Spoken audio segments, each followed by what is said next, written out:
Yes, test, test, test, test. Hello. Hello. Hello. Good to see you. What's going on, everybody? Welcome to Louisville.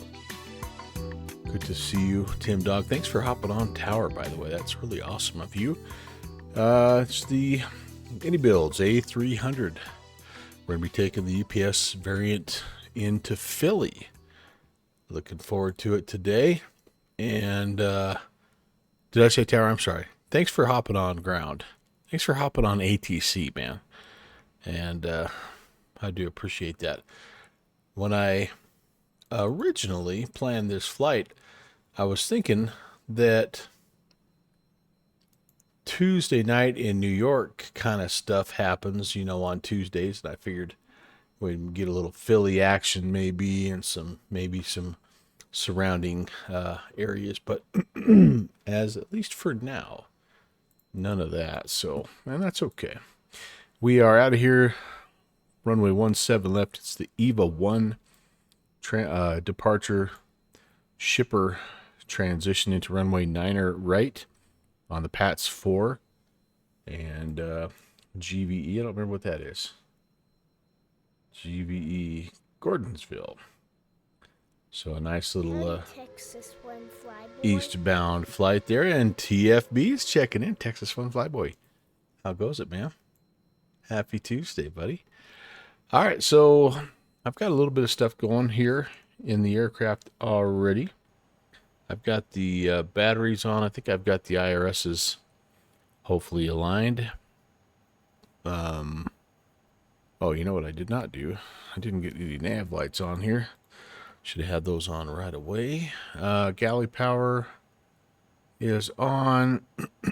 And I don't have any APU on just yet. I'm thinking of hang tight here on the APU. Tuesdays in New York doesn't happen very often anymore, really. I thought it was an every other week thing, but maybe they're kind of scaling back. That's a fun event. But anyway, I understand it. You got to get it staffed, right? Okay, flight plan. Oh my goodness. Start the yawning. Nothing says entertaining streamer more than when he starts to yawn. Oh my gosh, you guys, I'm so tired. I am just end of the school year wiped out. The kids are tired. The teachers are tired. Everybody's tired.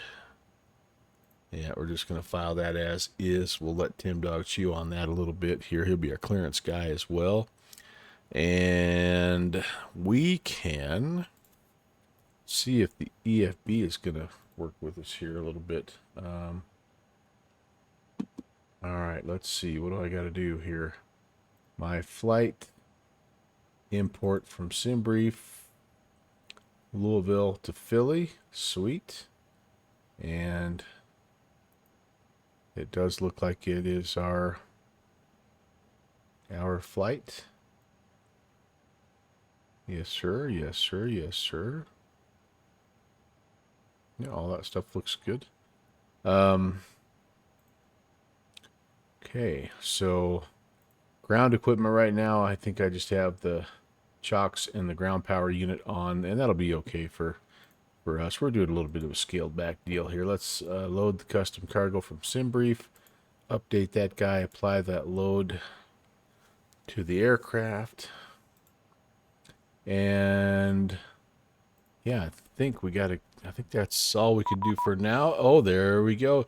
Agent Presta, hey, taking the rest of the week off just to rest up a little bit. Oh man. Yeah, it's just that time of year. It's really, every job has that kind of that culminating little time, and man, you work right up until the very end. And then when you get to that point, you're like, you're just done. You just leave it all out there. All right, we've got the PDC. It looks like we are cleared basically as filed. Just double checking. Eva, Sitter, Quebec 34, Gordonsville, Pats 4. Yes, indeed. and cleared the EVA 1 departure shipper transition. We'll climb via the SID. Departures on 22.8, unfortunately, but the squawk, tree for tree. We can put that in there. All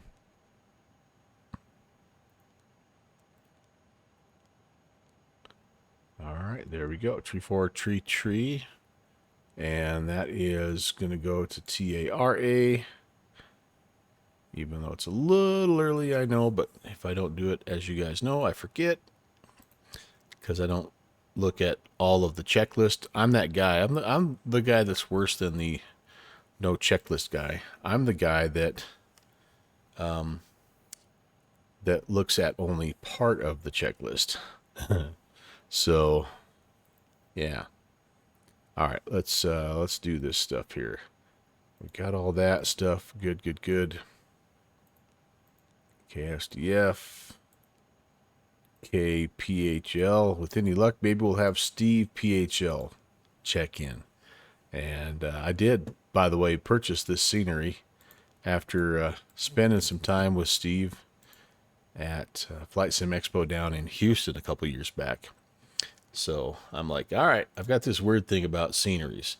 So, like, if it's an airport that I've visited, that I've flown into, I have to have the scenery. I just have to. So, fortunately for my bank account, I don't fly that often. And when I do fly, it's pretty much to the same place every time.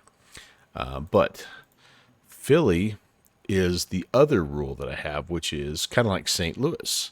I've never flown to either one of those airports, but I've got some good sim friends that are from those towns, and so that's why I have those. New York is another one because I've got, well, basically all the New York sceneries, just because I have friends that live out in that area as well. So, yeah, it's a killer. But Tim, Doug, you're with me too. So, yeah, so I added Salt Lake the other day, and I have some that I've never flown to. Like I have San Francisco and LA, and Honolulu, just Anchorage, because you just have to have some of those, right? But if I've flown to them, I definitely end up picking them up. Let's align the IRS here, and that should be good there. Okay, let's go over here. Yeah, and that is, I remember when I first was kind of picking up sceneries, and I was like, man, like really, do we really need that? Do we really have to have all that? And now that I've seen a few of them, I'm like, oh, it's so cool. Yeah, I bought a copy from this place, or this is a great bookstore. I've been there. I bought this book or whatever. So, yeah, I'm totally, I geek out about the insides as well. All right, we don't want runway 11. We're going 17 left here, and we'll sync this up. We'll calculate based off of that. That's all good. I don't think I can send that, but that's okay. 289. So I'll just go to the FP the OFP here. What's my block fuel here? What do I need? 30.1, 30.2 is what I have on board. A zero fuel weight. Does it put it in for me? Yes, it does. CG, I think, is 32.2.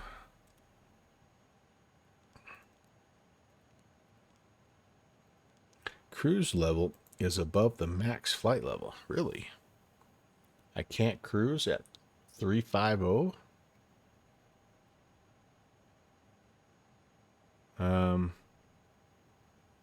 That seems strange. I wonder why. I'm getting that message. There's nobody here, so you can give me 17 right for a shorter taxi. Oh, I'm down. I'm fine, Tim. I'm fine.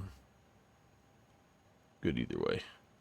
All right, so we've got all that in, and we can go ahead and do this type of stuff. Let's get the sides on here.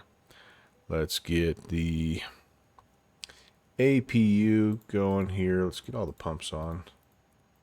One of my favorite things about this plane, as you guys know, all the clickables. Clicky, clicky, clicky. Anything up here? I don't think I can turn those on quite. I could probably turn them on. I don't know if they... Oh, no, they're doing some stuff. All right, anything up way up high? Nope. All right, wrong button.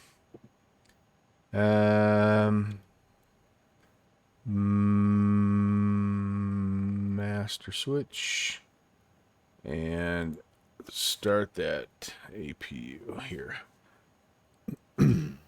While this is kind of cranking up, I will brief the taxi and the departure here really quick like. So where are we located? Down here, stand, I think 92 is us.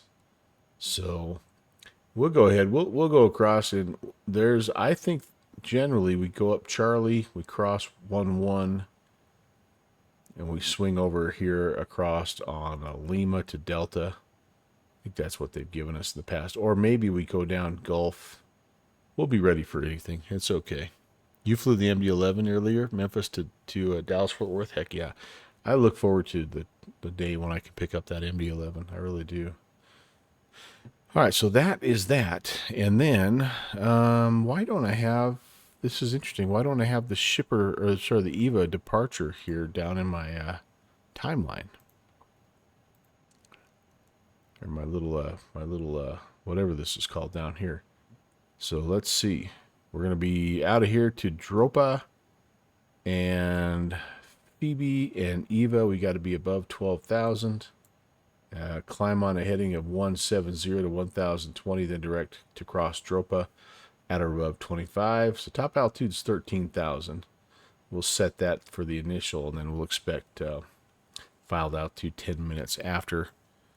Our friend Tim will not be able to do much for us once we get rolling, but we'll give you a nice long taxi clearance at least, so you can practice up on that, buddy. All right, so let's see here. It looks like we've got our APU going.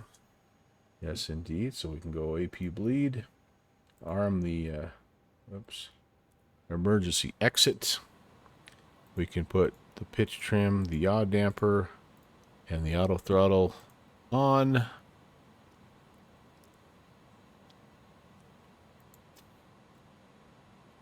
V speed is 147. I think we're supposed to put V plus 20. So 167 initially. My mouse is, you guys know I've been having trouble with my mouse. And then 13,000 here. That's good. Heading is 170. Okay, that will work. We can check the ATIS. It's Juliet.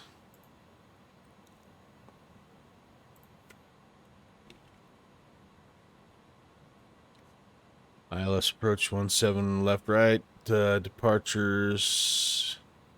Yep. 2967. Up 76. Sorry, 2976. Anything else? A little gusty here. 150 at 13, gusting to 18. Okay, that'll work though. 2976.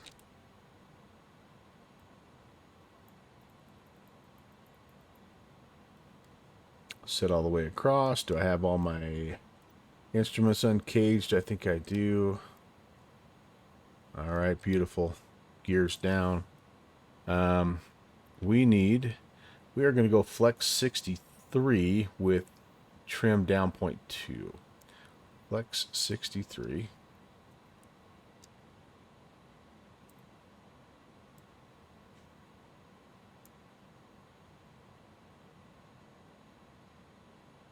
And I don't know if I can quite set the trim just yet.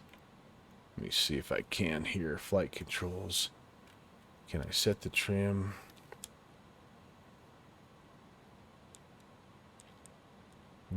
Oh yeah, it's moving. Down. It's not showing anything though. Alright, I can look at it here. Down 0.2 is what I want. Down right about there. Strange it's not showing anything right here. Maybe it never has. Maybe I'm thinking of the A320. That's probably what I'm thinking of. Alright, I don't have any hydraulic power yet, so it can't do anything else. And altimeter transponder, just the A320. Okay. Trim set, flex set, landing altitude. Philly is pretty much sea level, so I'm not going to touch that. All right. Cargo, smoke detectors on, probe heats can come on if they're not already on. I think everything's on here that I need for now. Yeah, everything's on. We're good. Window heat on, emergency exit lights armed. The flight is entered into the Mickey D. Oh no. I've made a terrible mistake here, guys. Stand by. I gotta... oh no. I can't... how do I get to my pushback? Oh no. I've got my pushback on the screen behind the sim. Shoot. Okay, I'm going to have to do something here real fast. I'm going to have to go windowed mode. So I've been trying, as I'm reinstalling, I've been trying to clean things up. And so what I've been doing in my infinite wisdom is moving things that I know I'm going to keep over to my right-hand monitor. Well, that works well and good until you need to see things like the icon to do pushback helper. And yeah, so there you go. Pretty much a pro. Windows D. So I can't, the one thing that I can't do though is, even with Windows D, is I can't see. Oh, wait, never mind. Windows D, that's a good call, but I don't like getting rid of, completely getting rid of everything. Alright, weird. Okay, cool. Maybe. I don't know. I hope I didn't just mess... Oh, now everything is... Alright, yeah, that's not good. Okay, maybe it is. Okay, let's hook the tug up and let us be on our way. So PDC, I think we need to give him a call. What's it say? Give him a call to Columbia, blah da doo da da dee. Cleared. So do I need to call you for push? I'm just kind of in the, just kind of here, nobody around. Can I just push and start on my own ramp? No ramp. UPS ramp is closed. Okay, good. So I just have to call you for taxi. All right, cool. So we're going to push back with the tail to the left. And we'll be rolling here. Parking brake, I think, is off. Yep, released. And we can start back here. Beautiful. Let's get the beacon light on here as well. We are going to go, let's go A, and then we'll rock and roll. We do have a position for the ramp control now, and the A shows if it's open or closed. Oh, cool. I need to look because I didn't notice. I guess I just am not used to that. One thing is for sure, I got to get myself a payware Louisville. This looks horrible.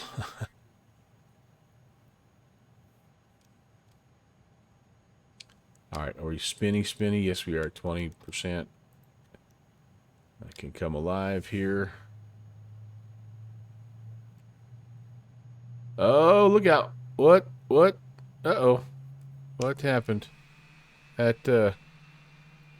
Oh man. I did a bad thing. I don't think it's okay. Hold on. Stop. The first thing you have to do to get out of a hole is stop digging. It looks like it's trying to come back down. Come on. I forgot to. Did you guys notice? I forgot to unhook the GPU though. Remove that and remove chocks. That's why it flipped on me. It was pushing the chocks. No tail strike. Nobody saw nothing. Nobody saw nothing. All you saw was a successful engine start, my friend. Wow, that was bad. All right, let's get you going there, sir. Starting one. Tim Doug, I hope you weren't paying too close of attention there from your spot watching the ground. Last time I flew this plane, I did something bonehead too. Like I forgot to turn the batteries on or something, and I wasn't able to make the IRS alignment complete. So apparently that's going to be my new trademark, is just do something completely ridiculous in this airplane. You know, what the heck? Why not, right? Why not? Now, it's really good to have this plane back in the rotation. Yeah, I love that it's working, and it's at least working well enough, I guess. Maybe it's not perfect, but I am sure having fun with it. No question about that. All right, there's two good engine starts. Let's go to this place called After Start Checklist, and let's see if we can follow it. The ignition can come off. The APU bleed comes off. The engine bleed takes over. The master switch can be turned off for the APU. Slats and flaps need to be checked. We are 15 and 15, I believe. Let's go back to the takeoff checks here. We are 15, 15. My dogs say hello, by the way.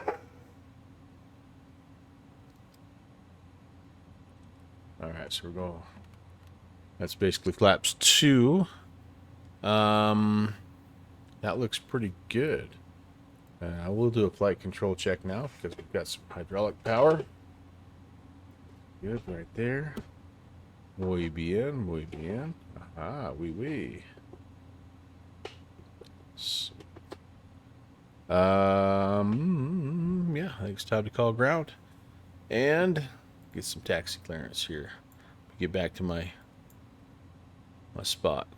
Come on, where are you? My Navigraph. Louisville ground. Good evening, UPS 816 Heavy. Just pushed back, ready for taxi. UPS 816 Heavy, good evening. Runway 17 left. Taxi via Charlie, Golf, Lima, Delta. Cross runway 11 at Charlie. Charlie, Golf, Lima, Delta, and we'll cross 11 at Charlie, UPS 816. Now, the thing I didn't really consider here is whether or not I'll have all the taxiways and stuff. So we'll do the best we can. All right, so we're going taxi. We're going runway turnoffs. We had a debate about the wing lights, so I'm just going to put the wing lights on. That's just how I'm going to roll today. It's kind of the lean of peak, rich of peak debate. Texas 1 Flyboy, haven't decided what your signature move is going to be yet. Maybe landing at 1,000, negative 1,000 FPF. Well, you know, it's a good goal. It's a good goal. I should definitely have those. Yeah, I think the taxiways for the most part are okay in this default. Most of the defaults are good anyway, but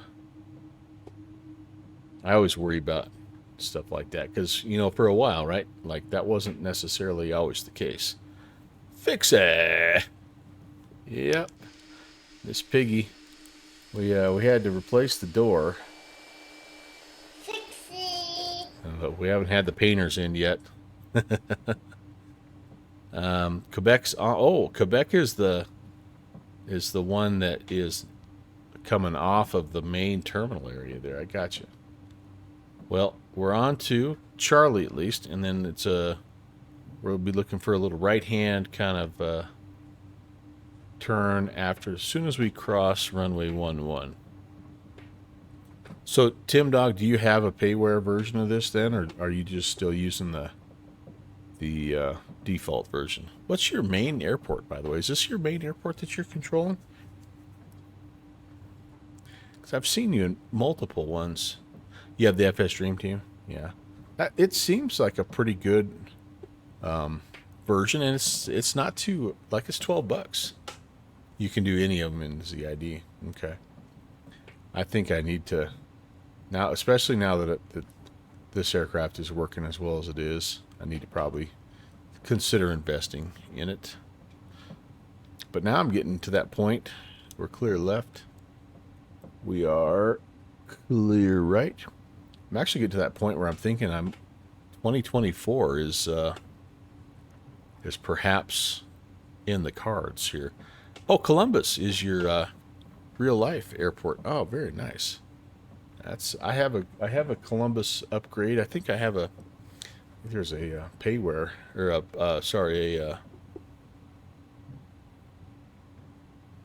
a freeware variant of it. Okay, so I'm going Golf, Charlie Golf, and then Lima, and I gotta jog over one more to get to Lima here.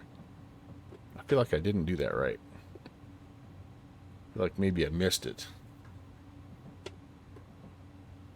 You're up close to OSU. OSU has a nice freeware, I've found. I don't know why I was looking at that the other day, but I think that it has a really nice looking freeware. All right, we got to do this here. Okay.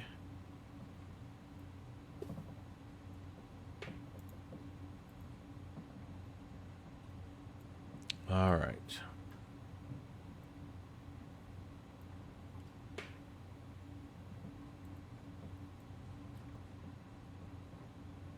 Well, I don't think so. I think I missed the turn. I think I went just a little too far. I think instead of hanging this immediate right, I think I actually went in here, past, and kind of back down to Mike there. So yeah, that was on me. That was on me. Pretty much, yeah. I've got skills. Girls like guys with skills.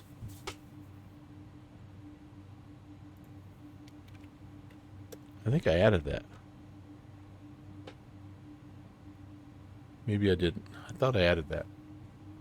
Famous Napoleon Dynamite. Clear to the right. And clear to the left. I do think we're finally getting to where we need to be, though. That's good. And we are on to... Uh-oh. Okay, so this is going to be a little different. I do not have the straight across to Delta, so I'm going to go up, it looks like November, then across to Delta. UPS 81670, you're approved November Kilo Delta, for Sydney. All right, sorry about that. November Kilo Delta, UPS 816. No problem. So there you go. There's the final straw. Like that seals it. I need to get the updated scenery so I can, or get the payware scenery so I can get the updated taxiway. All right, well, we made it, and we even have, it looks like a little bit. 816 heavy, you can fix the change approved over to CSAP 124.2. 2420. Really appreciate you hopping on there, Tim. Have a great night, man. You too, thanks. 124.2. Let's get that in. Whoops. Oh, crap. Okay. All right. 124.2. Okay, there we go. And then I've got the Unicom ready to go. All right, let's do a quick before takeoff check. I'm going to climb on the profile. I'm going to climb on the nav.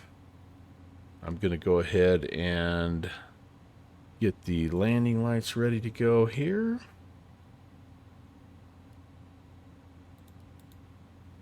The runway turnoff lights can come off. Strobe's on.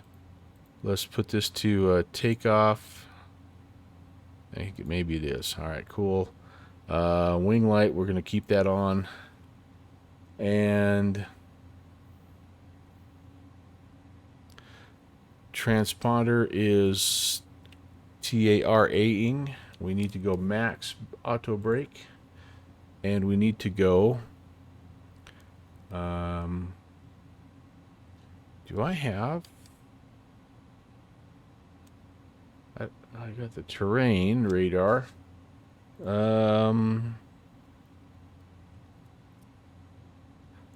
I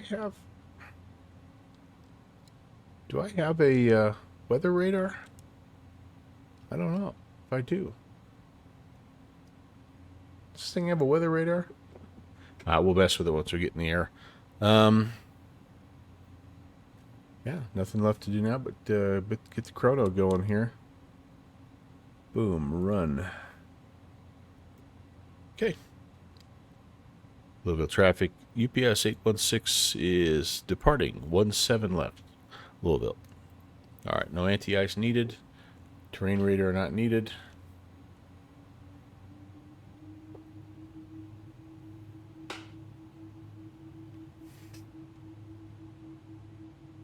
Seems like this also had a toga click spot.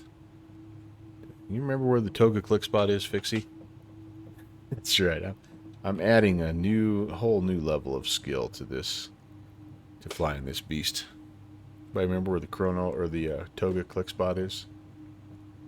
For the life of me, I cannot map a toga to a button. I don't know what I'm doing wrong.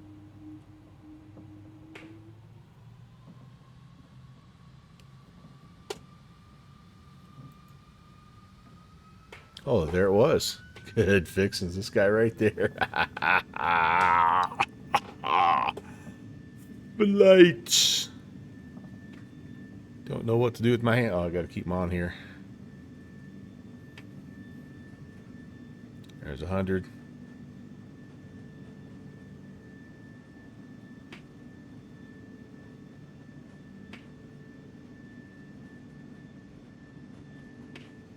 V1 and rotate.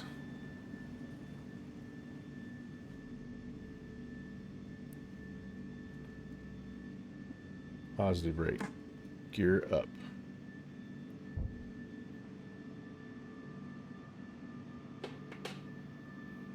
Maybe I should be climbing via the heading here instead of the profile or the nav just yet. Maybe I should have also left some terrain on there. There's some terrain right there. Okay. That's good.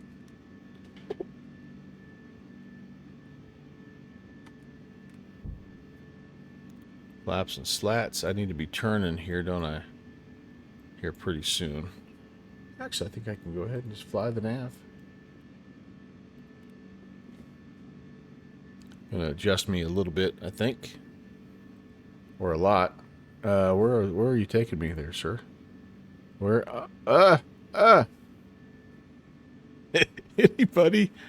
Anybody notice a problem here?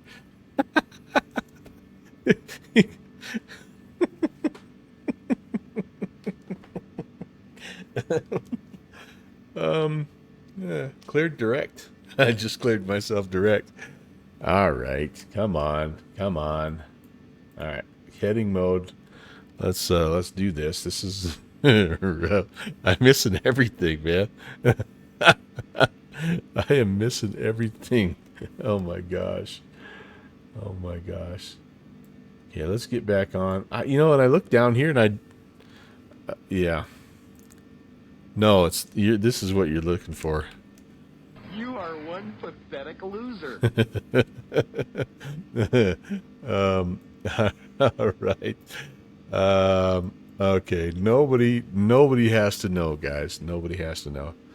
So, I think my first fix is going to be shipper.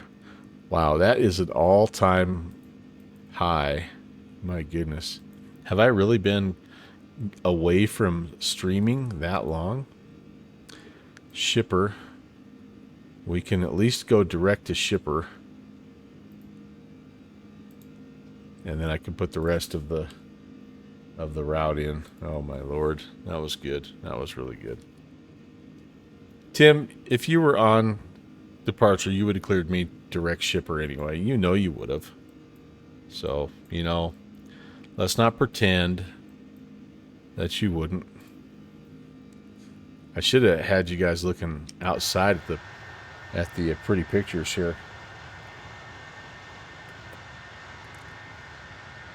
I could have distracted you. All right. Then I can go to, after that it's sitter. And this really is like the book says you should do it.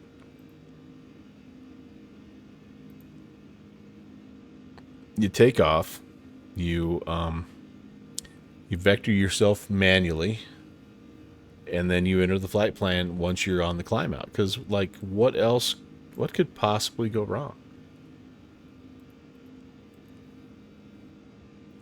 Oh my goodness.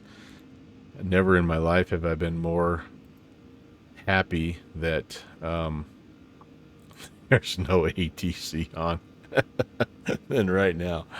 All right, then we need, let's see, we need to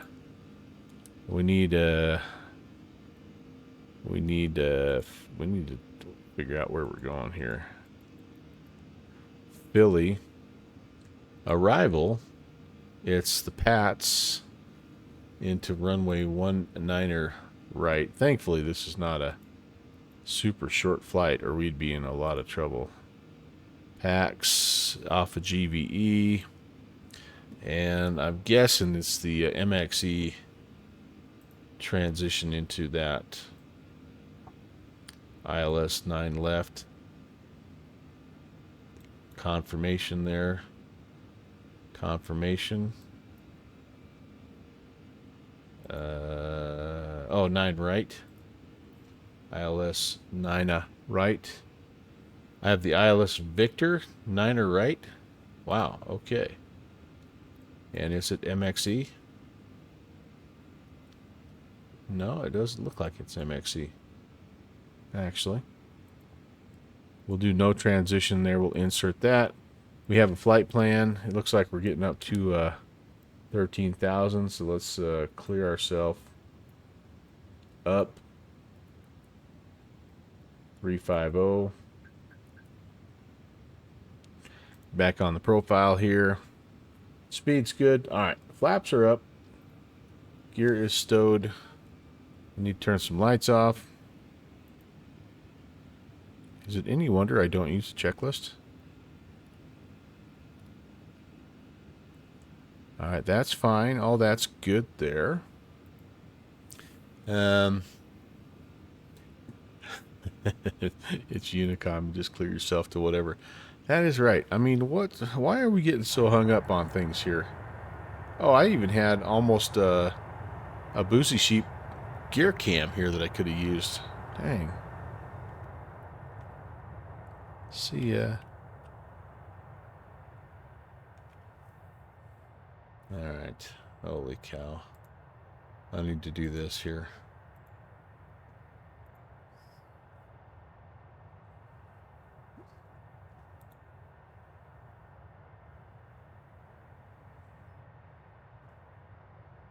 I don't even have anybody yet that we can monitor at this point.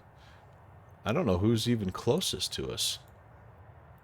There's got to be some ATC chatter somewhere. Might be Atlanta.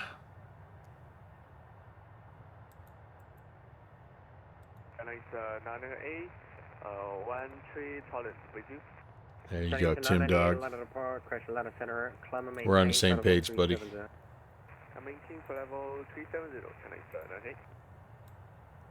All right.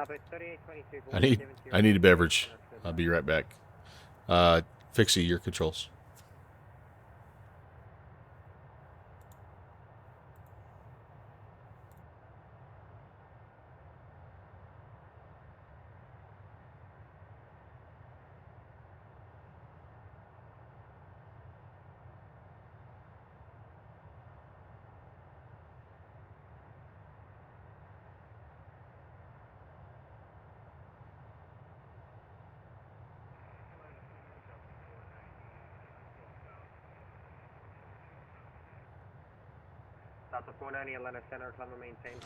Wretched slugs.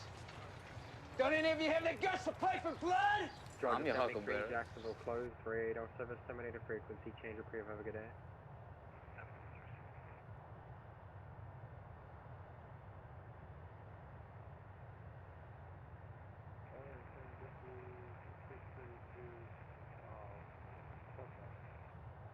W5632 Atlanta Center, climb and maintain, credible 390.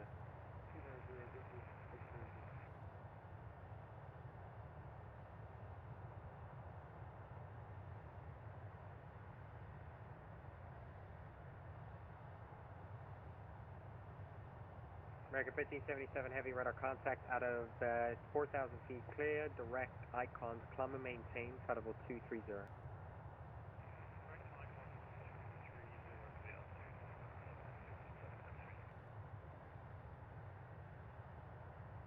Delta 2190, cross Aussie, out and maintain 12,000 at 250 knots, the Atlanta altimeter 2983. Aussie at 12 and 250, 2983, Delta 2190. November 930 Juliet, contact approach 133.47, good day. Delta 1007, contact Atlanta approach 133.47, good day.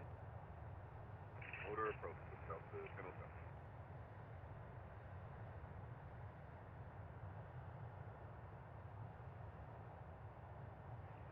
Delta 2981, Memphis is closed, radar service terminated, frequency changes approved, good day.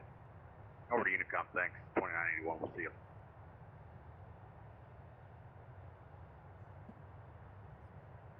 Nothing like a little warm decaf at the end of the night to make you have to go to the bathroom like 5 times. It's a perfect night for it, though. It's my favorite chill out beverage at the end of the day. And it's cool and rainy outside. It's actually supposed to snow up in the high country tonight. It's like pretty cool.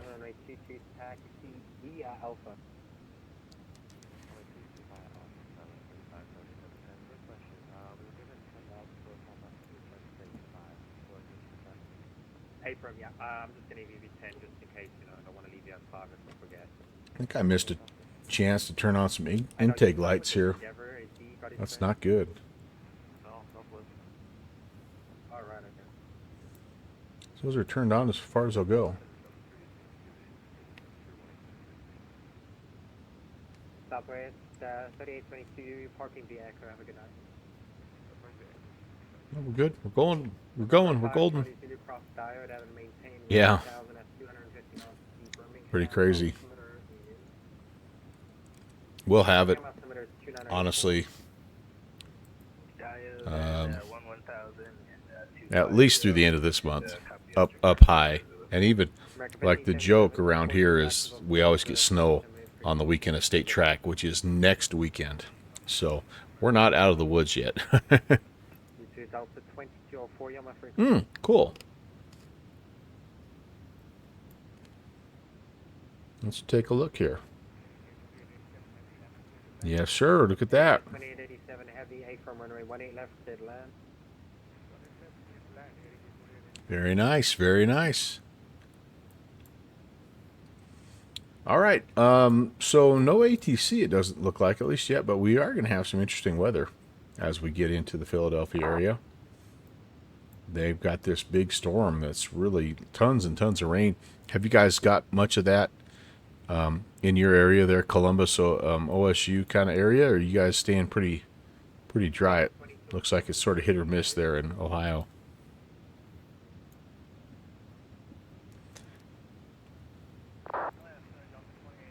That's also why it said my my altitude was, it was unable top altitude because I didn't have anything in my stinking flight plan. Wow. I don't know if I've ever done that. It might be a first. Might be a first. 11, add and maintain 14,000, the Atlanta altimeter 2983. Nothing like last week. Yeah. Well, I saw looks like Pennsylvania and that area is just getting hammered. Delta 2204, descend via the Jedi 3 arrival, the Atlanta altimeter 2983.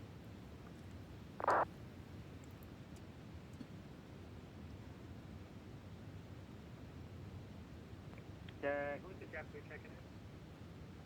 That was JetBlue 819, we're just overhead flight 12360. You were down in Oklahoma last week. They're getting a lot of rain. They had the rainiest, Oklahoma City, my brother lives in Oklahoma City. They had the rainiest April in their history this past April.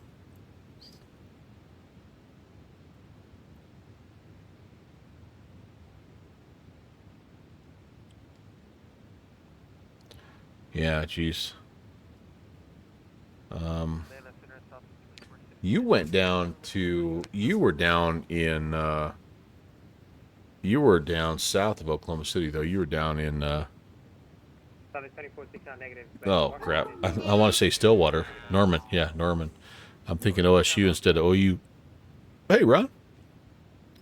How's it going, man? Talking snow, baby. That's right. Tomorrow you guys hit 90. Yeah. We had actually, we were at 85 yesterday, if you can believe it. I forgot to give Fixie his custom emote as well. Good to see you. Good to see you guys. So yeah, I've got some relatives in Texas and they're expecting 100 degrees tomorrow. So I'm not complaining one bit. It's supposed to be like in the 50s, you know, just a nice steady rain all night long, snow in the high country, and then kind of warm back up for the weekend. So I'd rather it be like that, you know, kind of crummy during the middle of the week and then get nice on the weekends. But man, it was sure nice having those beautiful days, because you just, you know, there's nothing like being able, like, I have two favorite temperatures. Little known fact, little known Melvin Leroy history. The first temperature is when I'm warm on the sunny side and cool on the shady side. I love that. That's more of a fall deal. But the other, my favorite type of temperature this time of year is when it's the same temperature when you're inside the building and then you walk outside. There's no change, right? Like it's mid 70s or whatever. That's just like my favorite thing. It doesn't get hotter. It doesn't get colder. It's just like the same. I love that.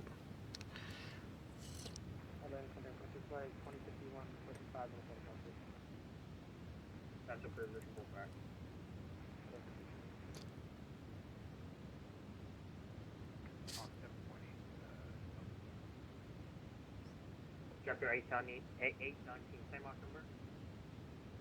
Yeah, JetBlue 19, we're Mach 28. All right, through 370. Maintain Mach 0.76 for left. All right, 0.76. Yeah, I don't know what's going on with the door here, but we definitely have issues. we need to get the painters on that guy, don't we? Anybody jacked up about the impending release of the 737? Is it the 300 variant that's coming out, or the 500 variant? Anybody kind of jacked about that? That's supposed to start this weekend, right? trying to find that announcement. Skyway 3577 radar contact out of 4,400 feet. Clear direct. Hotel Mike Victor. Climb and maintain potable 360. Direct Hotel Mike Victor. Where was that announcement here?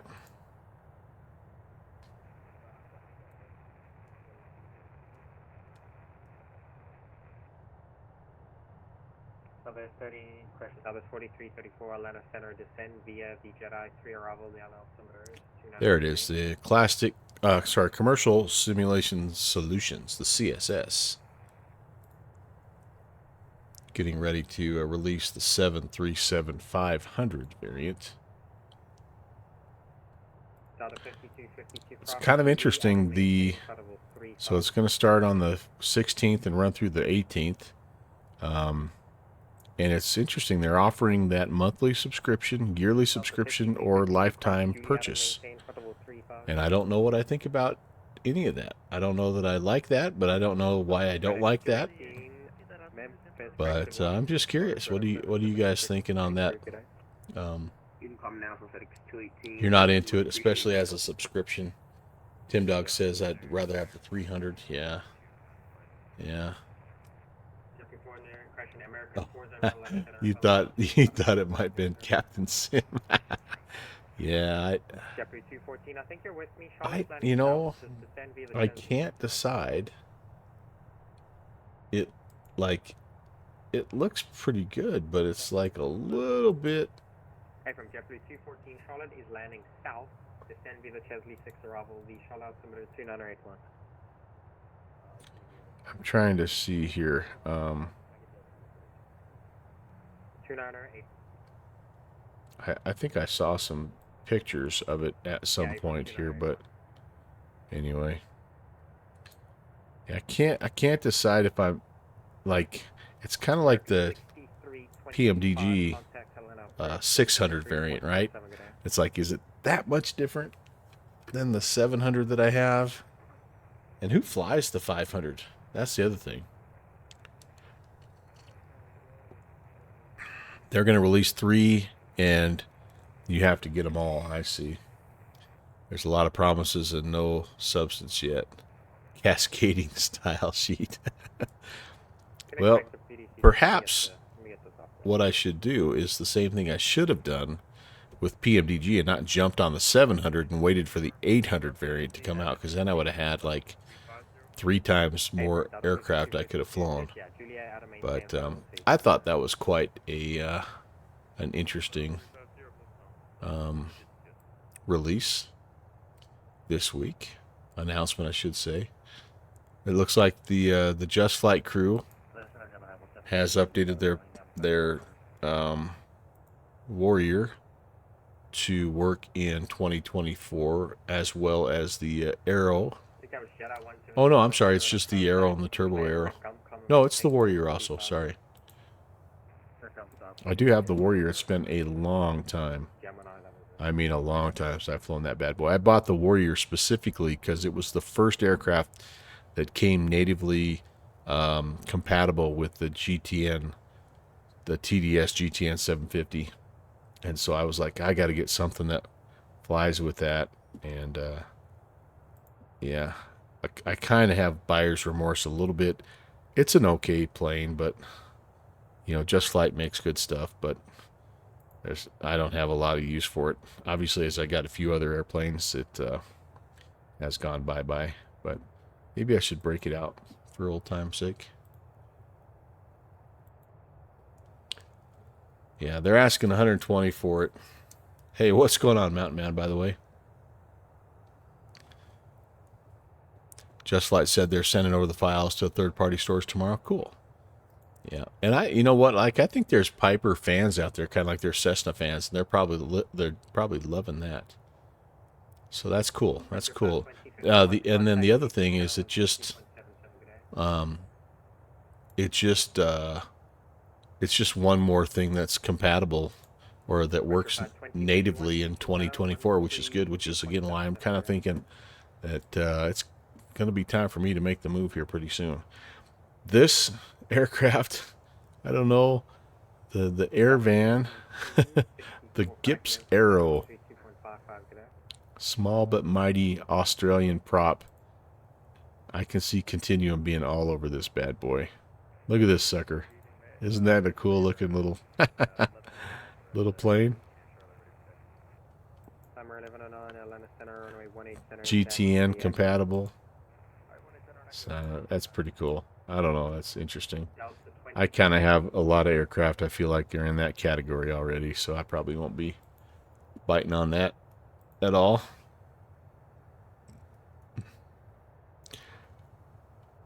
Good Fixin' said you bought the arrows from Just Flight and they were so buggy. Oh, really? See, I never got the arrows. 14, expect a visual approach, runway 18 left.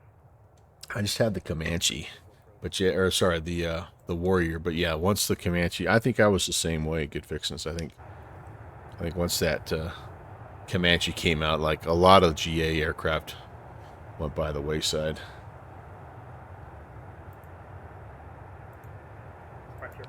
It's probably true for a lot of folks, honestly.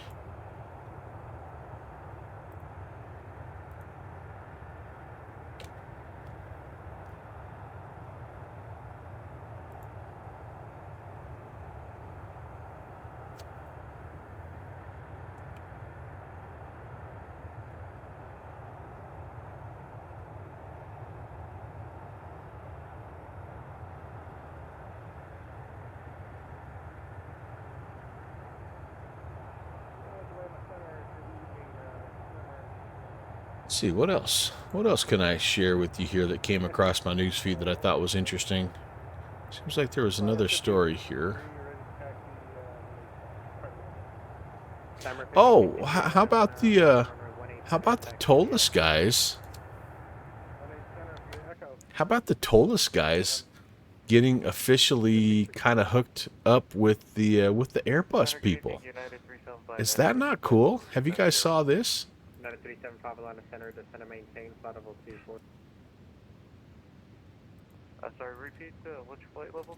Larry, what's up, man? 375, descend and maintain. Larry got the Trauma Hawk and liked it. Haven't tried it in the new sim yet, but they say the native one is coming. Cool, cool, cool, cool. Tim likes the 300 for the Southwest Ops.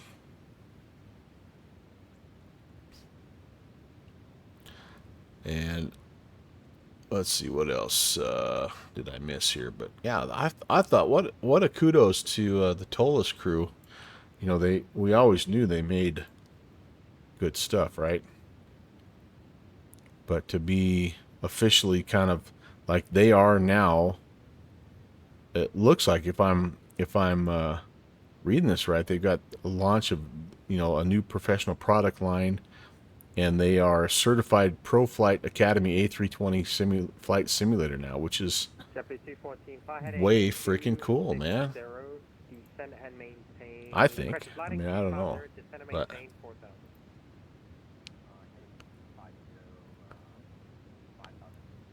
check it out. See what you think. So, kind of cool stuff happening. There's a new A220 that is getting teased a little bit. There's just a bunch of stuff that they're teasing, getting ready to come over to be native 2024. Slammer 1109, correction, fly runway heading runway 18 center, clear for takeoff. It's a great time to be a flight simmer. Aerobask, uh-oh. There's a few things pulling me back towards X-Plane 12, and that would be one of them. That would be one of them if they got that thing up and running. But you know the airplane that I've been missing the most in X-Plane? This is going to sound really weird to you. Southwest 3033 with you, flight level 031. I'll give you guys a guess. One guess each. The one airplane that has been tugging at my heartstrings more than any other airplane to come back and fly in X-Plane. Make your guess. How well do you know me? Yeah, where are we at? Coming up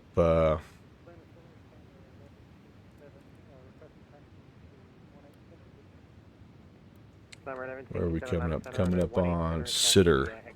Sitter. Nobody has a guess? Nobody has a guess? The world of X-Plane. X-Plane 12. There's been one plane more than any other plane. There's been several that have been waving me back, but there's one that's really tugging at my heart and making me consider a major reinstall and try to get auto ortho running and all that mumbo jumbo. There's where we're flying, by the way. If you're just tuning in, welcome. Happy Tuesday. Good to see you. My name is Brant. Welcome to the Mel Libra channel. Freight Doggin into Philly, and then we're going to hop in the Coyote, and we're going to fly out in Wyoming a little bit. Speaking of weather, we're getting some weather out here right now, so that could be interesting. Not the Chally. Nope, not the Chally. I'll even help you out. Ethan, what's up, man? It's a propeller-driven aircraft.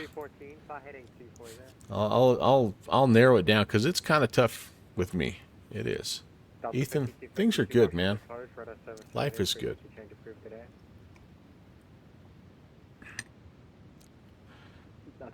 That's a good one, but no.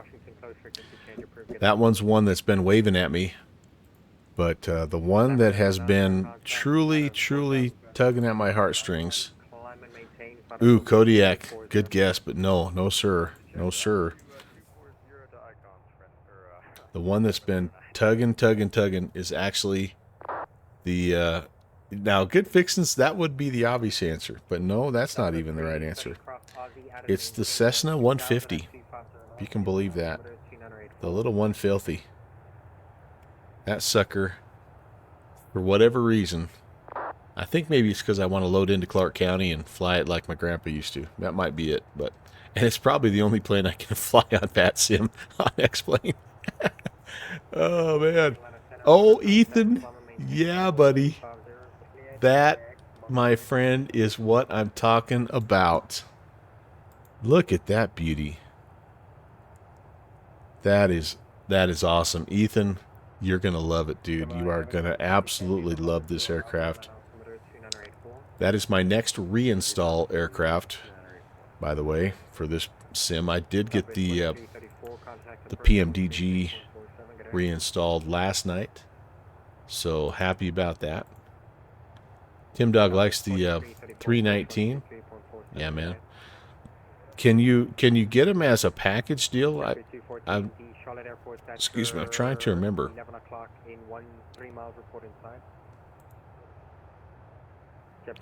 You need to get that. You need the 19 to get out of London City. Oh, it's the 321 and 319 are together. Nice. I've got the 320 and love it. In fact, since I bought the 320, it's my most flown aircraft overall in the sim. Jet pilot Cinnamon has ruined me for life with his Airbus supremacy talk. You fly the 737 the most. That is my overall, again, since we're talking trivia here, that is my overall number one most hours in any aircraft is the PMDG 737. Good evening, Atlanta Center, Delta 1024, checking in, flight level 380. But the recent trend west of Roanoke. Is the Airbus. Excuse me. I got to turn this guy down a little bit. He's loud. November 5, Charlie Unit Center, express to maintain 3000.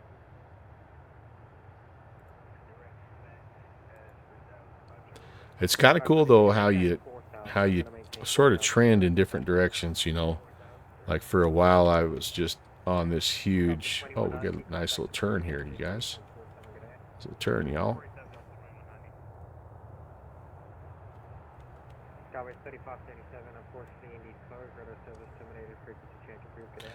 Yeah, for the longest time I was on an SR-22 kick, and then I was on a Kodiak kick, and I was on a Beaver kick, and all those are still, they're still, you know, tremendously fun to fly. But the pendulum is swinging back to something that can barely do 80 knots. Dripping wet. 1560 radar contact out of 2, correction, out of 5,500 feet. Clear direct, icon, climb and maintain, credible 230.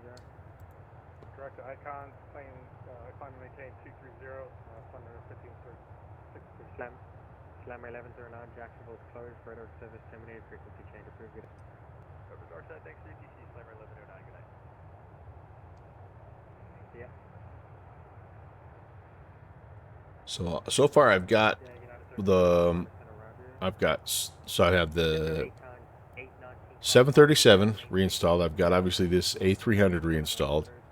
I have the Coyote from a propeller driven standpoint, the Coyote, the Stationaire.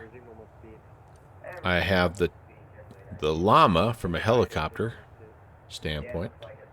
So I'm getting some things reinstalled here. This is 2020, Ethan. Contact Memphis Center 132.55, good day.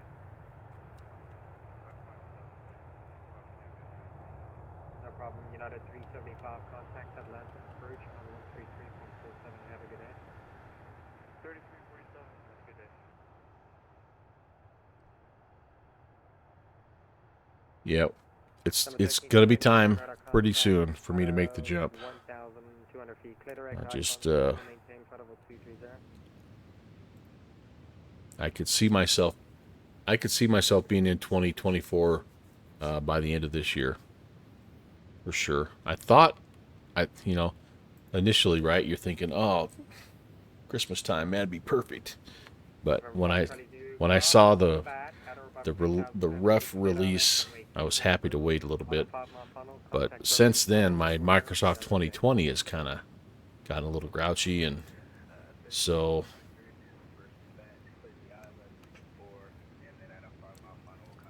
you kind of start to wonder, like, how much work, how much effort do you put into your old sim to try to keep it plugging along. I've had to do it though because my X-plane is performing so poorly. I can't really fly it on. I can't fly it on VATSIM, so it's kind of frustrating. That's probably, even with everything I do to try to maximize performance, it's probably in the shop until I get a little more beefy, faster GPU. Tim, you're a 737 Phoenix guy as well. Yep. The 777 is marvelous, and I don't have the MD-11 yet. But yeah, for big airliners, that's going to be kind of my order of reinstall. The A320 is coming next. I still have to do a flight in the 737. I've loaded in, and I know it works. Like it loads in, but I haven't tried to fly it anywhere. But then once I get the A320 back in, then it's time for the 777, and I still have that 727 that's out there that goes back and forth between being super fun and really buggy. So I don't know. Yeah, and that's Tim Dog. That's partly why I'm so happy that this is going, because it saved me $80.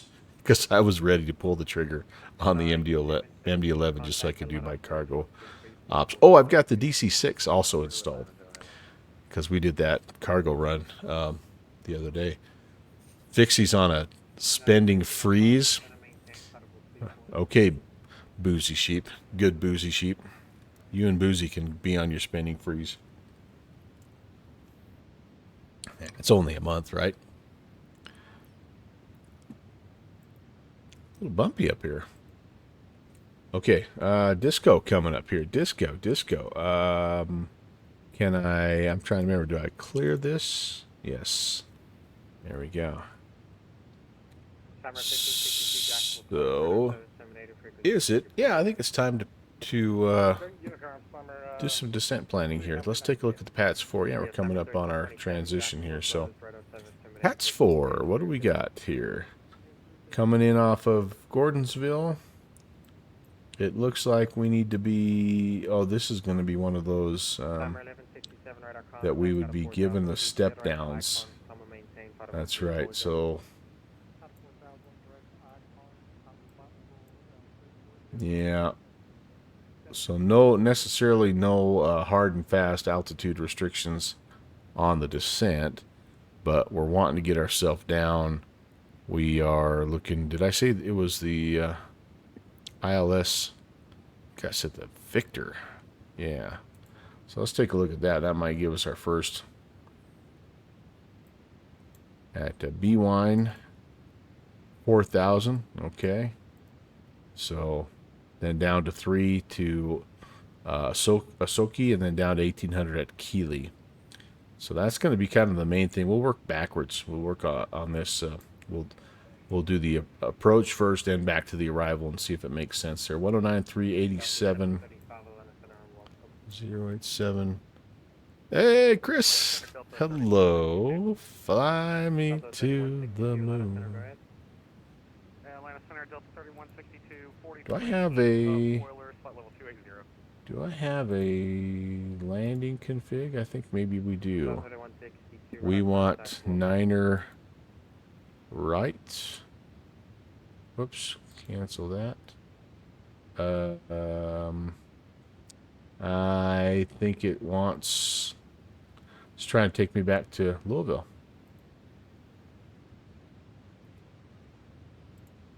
Landing. There we go, 9 right. Okay, that looks good. Heading, that's fine. Sync the weather. Probably wet. I'm going to put... we'll do good. Calculate that out. Yeah, that doesn't really give me my V speeds, though. I think that has to come from over here. I think. Yeah. So V approach right now, they're figuring flaps 30-40. V approach is 153, so that'll put our ref speed at about 148 or so. No wind correction for now. Coming over from Durka again. Hey, all right, man.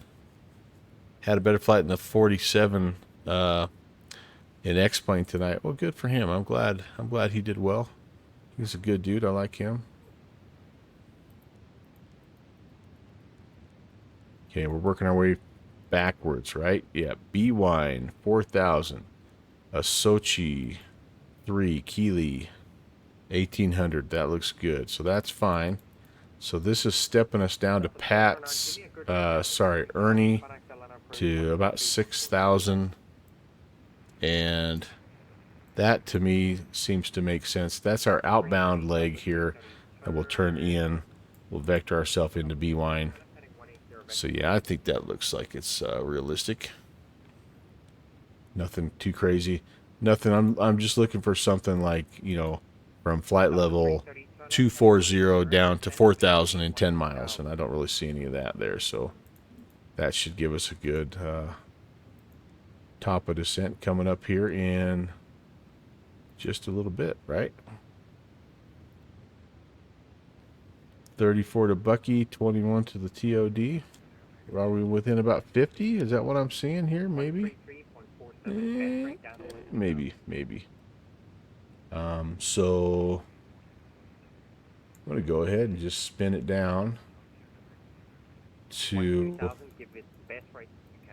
Let's spin it down to 6,000, because that's the altitude for our vector, and then we'll go from there. Nuclear, hey. Flight level 240, flight level 040. Oh, geez, 10 miles is doable. Just fasten the seatbelts. This is true.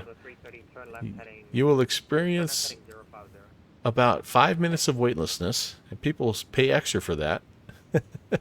What's up, Nuclear? Yeah, I think that looks fine. Actually, we got a little bit more here. We got 63 to Gordonsville, then 44, then 30. So we got like 140 miles yet. It's going good.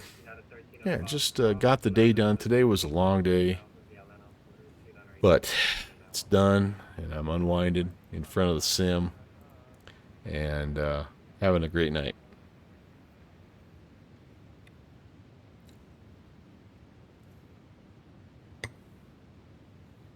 Had some good ATC down at Louisville. Had our friend Tim Dog hop on there, give us clearance. And then I proceeded to totally botch the departure and cleared myself direct to Philly. But other than that, we did all right. We did all right. We got back on track without too much trouble.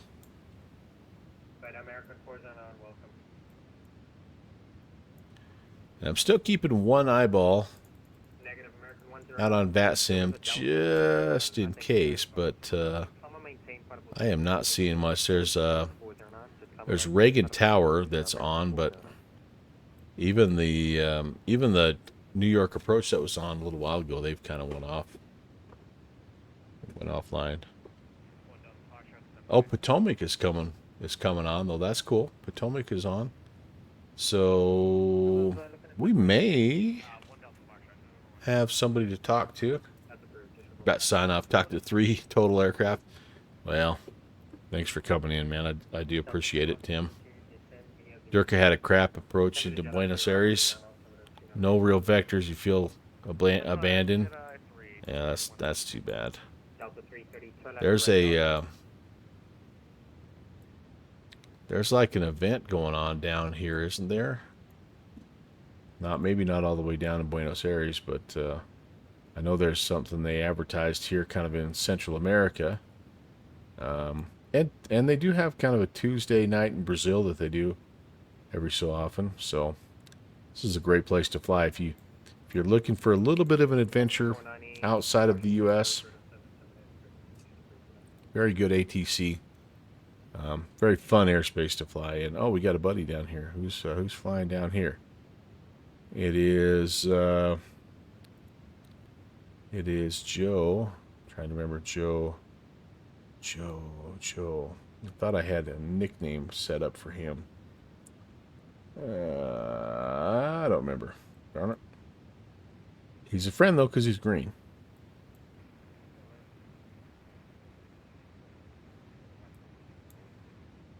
See if I can get my friends list up here. Where's this? Oh, it's window size. That's right. It was window size. There we go. So who all is flying here today? Oh, jeez. Earl's flying. Dom's over there in Australia. Oh, Joe is Ibanez. That's right. Josh getting ready to fly. Pilot Club has an event going on. Cool. Very nice. All right. Colombia, also good airspace. Gotcha. Yep. Beethoven, Brazil, great ATC. Yep. SimWorld Pro is a controller we're kind of getting to know a little bit, and he's one of the controllers that we do enjoy. He's like the Brazilian version of Sheed, man. He's on a lot. Really does a great job.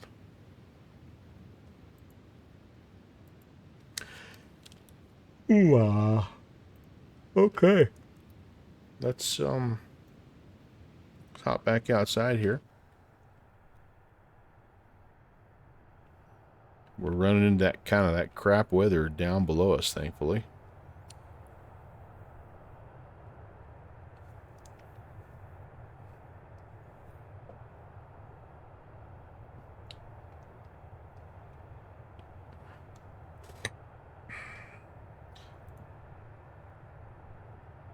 Tim Dog's out of there and off to bed.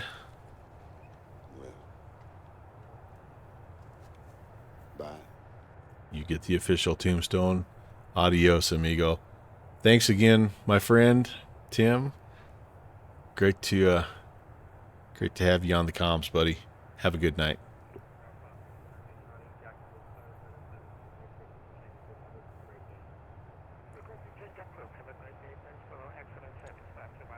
I think that's been one of the coolest things about the probably last 2 years of this channel, is just starting to make more connections with controllers just all over the world, and It's really cool. It's neat to have people that you know that are working ATC, and because you get guys like Tim Dog that just out of the blue on a Tuesday night, he hops on Louisville ground just to give us clearance and taxi.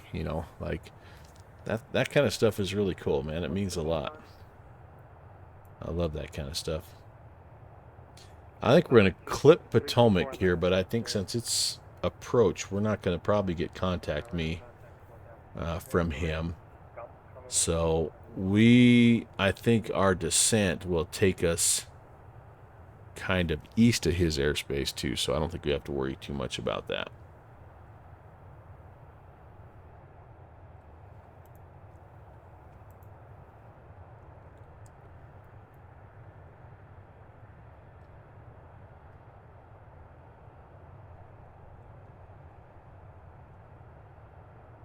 I think that's kind of where I first got to know Tim Dog was from hanging out with him in Spy's channel. So a lot of crossover, right? As you've mentioned, Chris, like there's a lot of people that pop back and forth between this channel and that channel, and I think that's one of the cool things about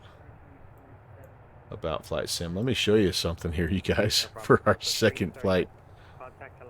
So yeah, here is, so we need Jackson Hole is kind of where we're right in here. We may be okay, but there is some stuff going on. Here's the stuff that's that we're in the middle of right now. We're kind of semi-clear. Some pretty good storms going on up there. And then all this blue stuff, man, that's potential snowfall. But the other thing that we might get tonight, and I know it's kind of goofy to be excited about this, is we might get our first snowfall, or sorry, first thunderstorm of the spring. And those are okay because they don't they don't generally get too bad around here. So we get the thunder, we get a little bit of lightning, but some hail, that's about the worst that happens.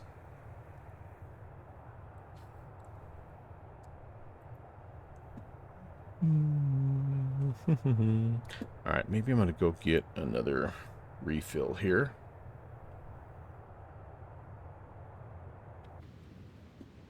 Just make sure everything looks good before we go. Yeah, I think I'll do that, guys. So I'll be back here in just a second. And we should be, yeah, coming up on top of descent. Let me make sure we're not. Ooh, immediate descent.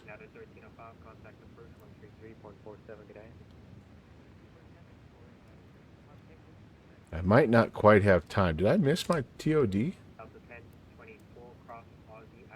Oh, there it is. Okay, I've got time. I'm going to go do that, and I'll be right back. Yeah, time for another refreshing beverage, I think. Talk to you in a sec.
FedEx 480 Atlanta Center, welcome.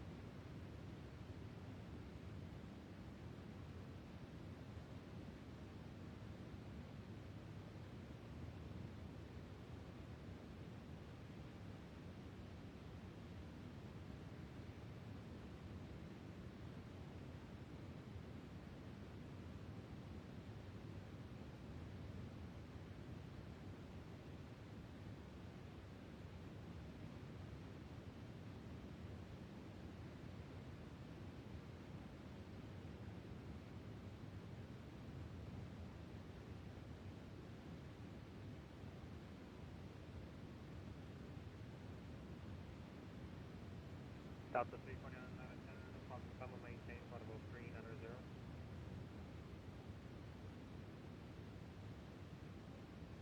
November 281 Delta Fox, short contact approach 133.47, good day.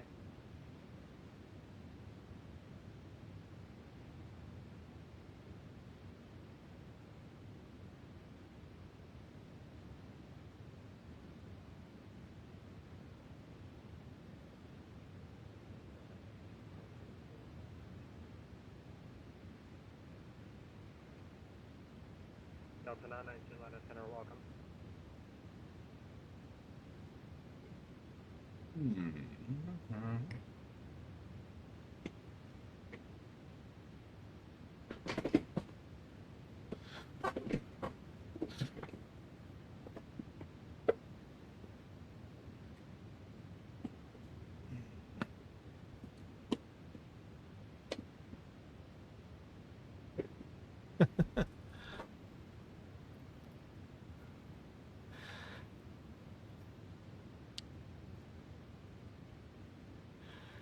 Oh, man.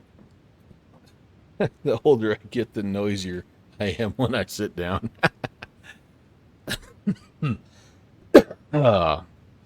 Chris, we got to get you into Flight Sim, man. We got to get you into this.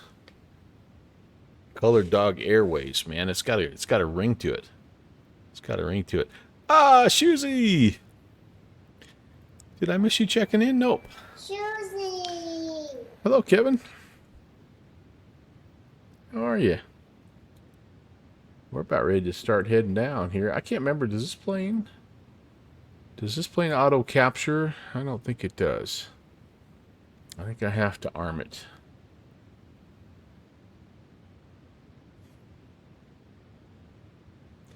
And I'll wait to do that until I'm a little closer. You're a blessed man. Ah. Me too. Me too. What's going on in your world, buddy?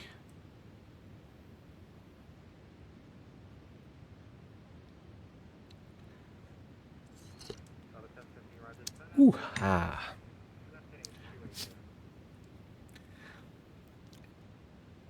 We are heading down to Philadelphia. By the way, if you just tuned in, like our friend Kevin, them's my shoes. And going to do another flight after this. We're going to head out to Wyoming and fly that Rand's Coyote there from Widow's Peak. Or sorry, from Circle B Ranch up to Widow's Peak. Oh, that was the other thing I was going to ask you guys about. What are you thinking about Parallel 42 getting involved in the truck American Truck Sim game? Did you see that that they released? Actually, their first release was an area there that would allow you to drive up to Circle B Ranch. I'm trying to find it. Oh, there it is. Expansion pack. Did you guys see that? I go back and forth between American Truck Sim and not American Truck Sim. On the one hand, it is the most super chill, relaxing thing to fly or to drive, but then it's just not quite Flight Sim, right? Your daughter graduated recently and getting married at the end of the month. Very busy. Oh, that's right. Yes, man, dude. What a fun time. What a fun time. That's way cool, Shoozy.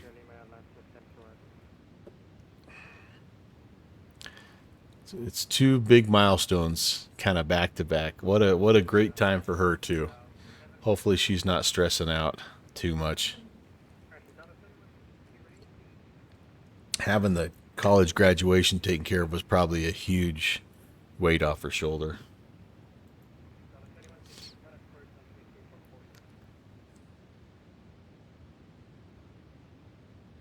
So anyway, I'm curious about this. I don't know what I think about this, but like you can drive into Circle B Ranch and drop stuff off and then you can go flying. So seeing that it's Wyoming based, you know as well as I do that I'm going to have to buy it. So I don't think it's, I think it's 14, 15, 20 bucks, something like that. I don't know. But I don't know. Maybe it'll nudge me back. I've been trying to look for ways to sort of expand the channel, as you guys know, and I have some things that I'm brewing and I'm working on the back end, but they've just not quite come together as quickly as I had thought, and so yeah. So I've dabbled a little bit with this, with the ATV stuff. I've dabbled a little bit with American Truck Sim. There was a little art program called Tiny Glade that was kind of interesting to me, and then I've just not found a good way to stream them. My Steam games right now they kind of are funny with OBS for some reason. But anyway.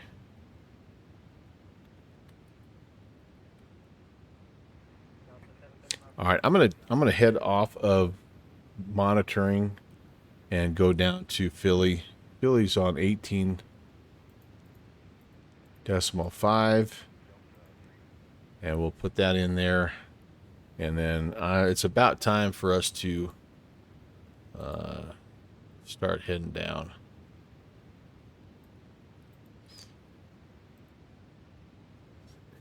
Father the bride, also happy times. Yeah. My wife wishes your daughter would stress out a little more and help. Oh, wow. Well, I guess that's good, man. I remember my wife was so nervous about ours. Jeez, I mean, we were so young, dirt poor, you know, and she just wanted everything to go well.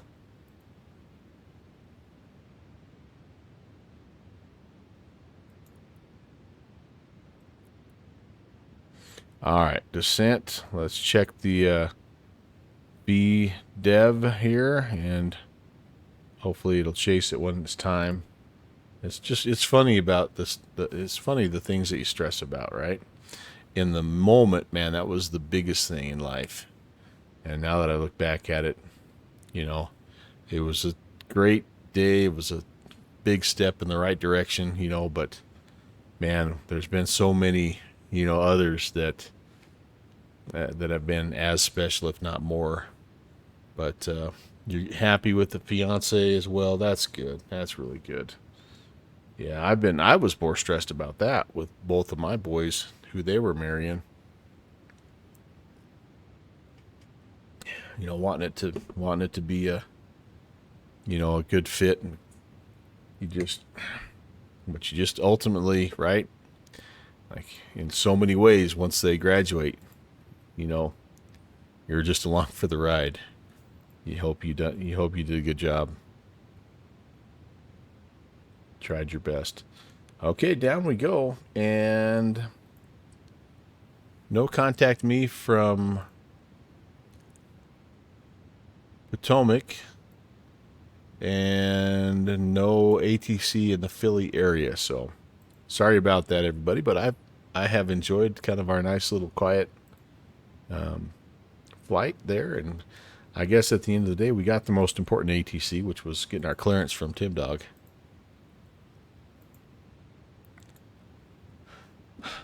Kevin, I'm happy for you, man. I'm so glad. You're right. That's a blessing. God is good all the time.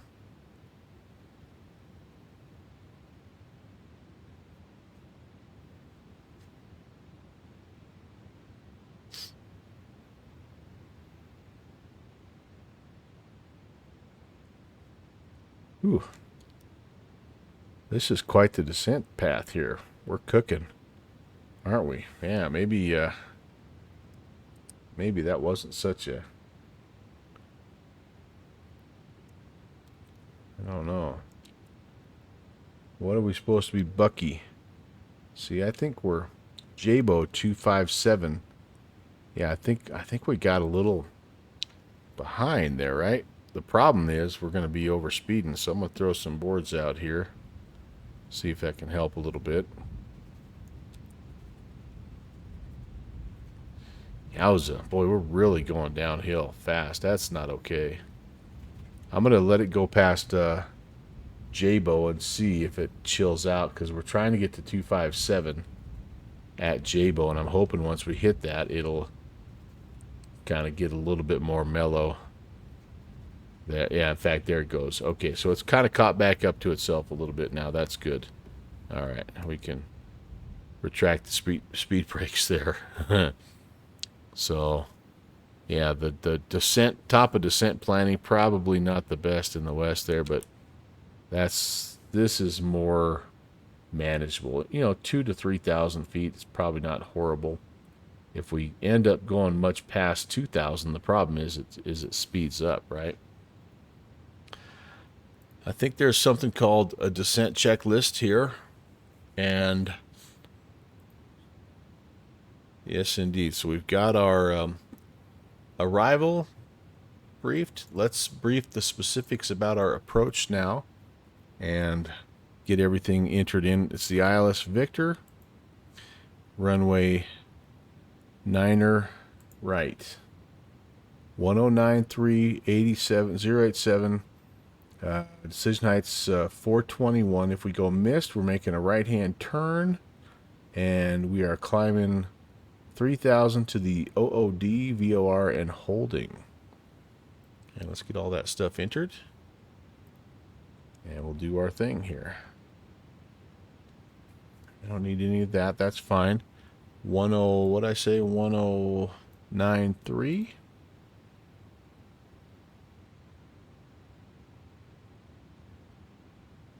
And a course of 087.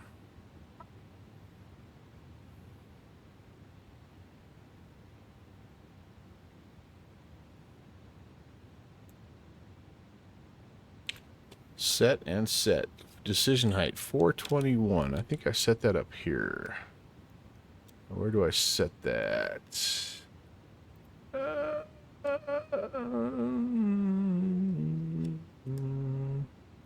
There we go. Decision height 421.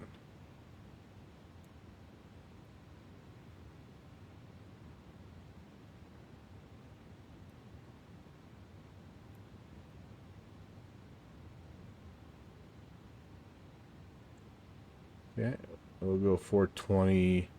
That's going to be as close as we can get. All right, that's all good. We're going to set the local altimeter here through 18. I'm going to cheat just a little bit. I'm going to use my sim brief profile here to get that.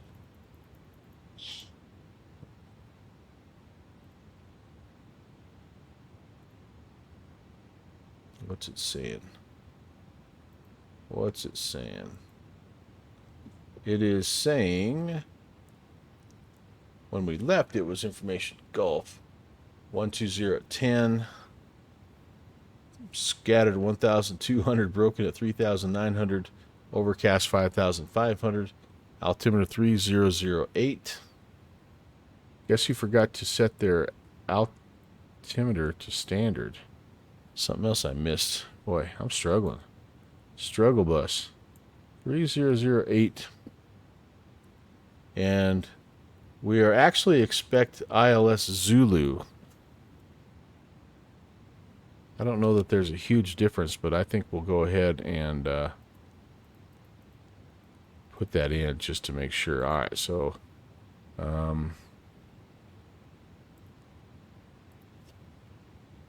yeah, you know what? We're going to roll with it. I think we're fine. If I change the star, it's going to screw me up. I'm going to have to redo all this stuff. So we're just going to go down to Ernie and just turn in and hope for the best. 1,200. Ha ha. Boy, we're we're starting to chill a little bit here. That's good. So it should hopefully as well kind of slow us down once we get on that outbound. So we're going to be at 6,000, and I'm going to try to slow myself down once we get down to 6. I don't mind that we're going a little quick right now, but when we turn inbound, it wouldn't probably be a horrible thing to have our speed under control.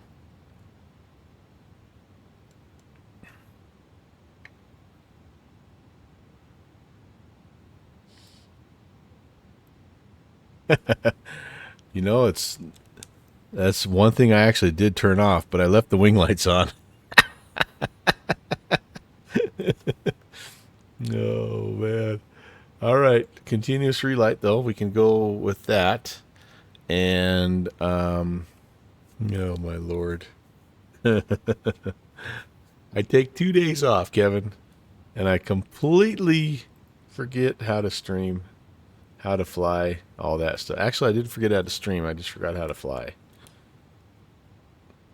Okay, we'll make that turn. And I'm not quite. I'm probably close to 30 miles. I can make that initial call.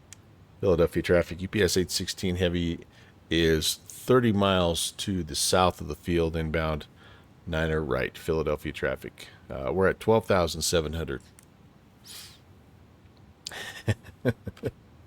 You know me well, Good Fixin', or Shuzy, sorry.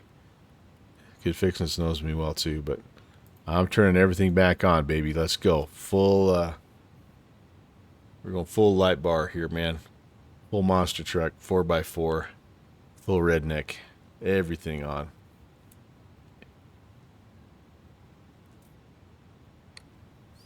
All right, how's the speed doing here? Not bad. Not bad.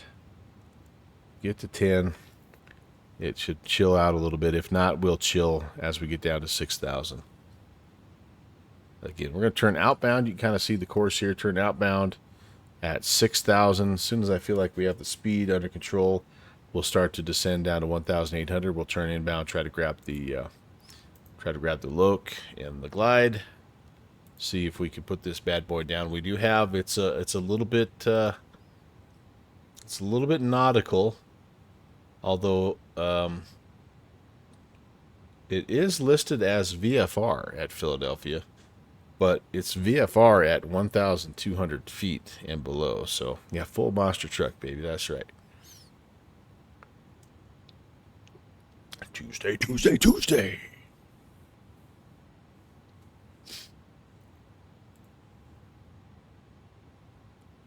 We're going. It's full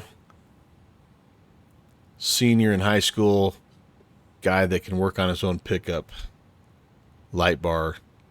You know what I'm saying? It's the whole thing. It's all that. If I had the under light, you know how you can put the LEDs underneath, I'd click that button on right now too.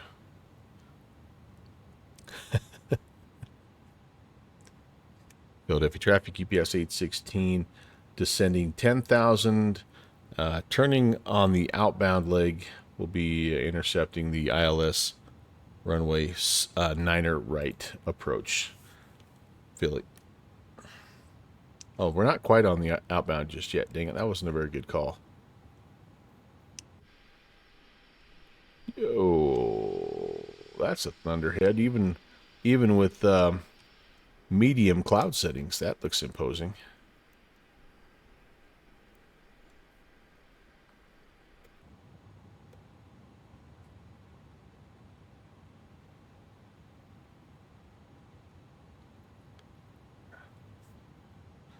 Okay, flap speeds are 250, 215, 205, 175. Approach speed is 153. It's living in Tennessee is not just the teenagers. That's true. It's good old boy stuff, right? It's redneck stuff. And rednecks, we live everywhere.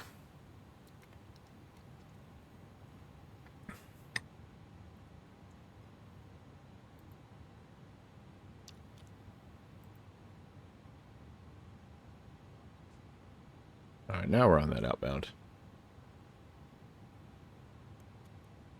So let's get to 6. No need to be in a hurry. Speeds at 250, that's fine. Let's kind of set our ref. That's actually blinking. I don't know what that's doing. 153 is what we want. Well, I guess that's our approach speed, more or less. Not quite, but more or less. 48. Sorry. Yeah, 48 will be the ref speed. 53, 48. Okay. All right, getting closer, getting closer.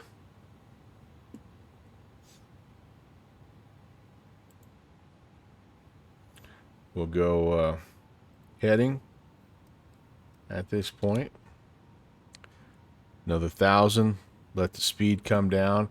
In fact, I'll probably let's take control of this bird, huh? Let's do 220 here.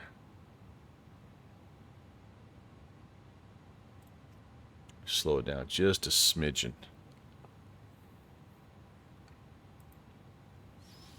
So we have to get down to 4,000 at B-Wine and then down to 1,800 eventually there to grab the glide slope at Keeley. And we'll have 10 miles or so to do that, so that should be fine. All right, 6, speed's coming. We're good. I'm going to go ahead and take this guy down to 4. Just keep the descent going so our cargo doesn't know any different. Oh, my mouse. My aching mouse. Let's spin around town. Spin it around town. Oh, I don't want 157. I want more like let's go. Let's go north to start here, huh?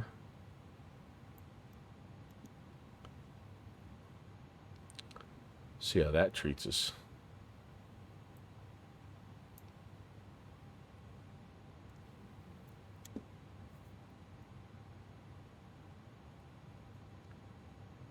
I actually keep the turn going. Let's see. We'll try to keep it going to about 0.90. We've done a poor job of intercepting this guy, haven't we? We'll just fly more or less toward the initial fix here. We can make some fine-tuning adjustments as we need. Build up your traffic. UPS 816 is turning inbound at Niner right. We're 25 miles to the west of the field. Philly. First notch of slats can come in. Beethoven US ATC wants the final only VFR cleared to land as number 8. ATT takes no responsibility for the aircraft on final. There we go. Oh, you're talking about kind of what's happening a little bit in Newark, aren't you? Yeah, you're right. That's nothing to joke about, is it? I shouldn't have made a joke about that. Goodness. All right, where am I? I want to kind of go to B-Wine there, don't I? Let's do a direct to B-Wine. We'll go back into nav mode for just a moment here, and that'll kind of get us tracking where we need to be. We are at 4,000, and that's good. I can go ahead and turn the ILS information on. I do have a localizer, no glide slope yet. That's okay. I think we're going to slow down a little bit more. About 190. I can put flaps 15 out under 215. Go ahead and do that. Speed checks, flaps 15. And then we can also go slats 30 here under 205, and we'll do that as well. It's a bit early, but I think we're fine.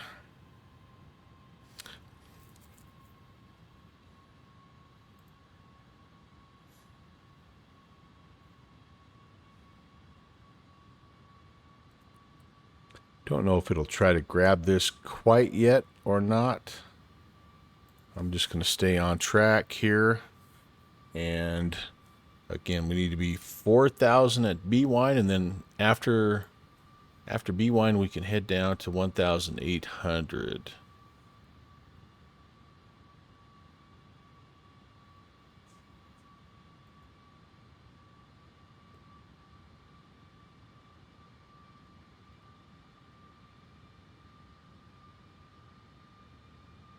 Oh, I'm still 20 miles out, aren't I? I miscalled that last one, didn't I?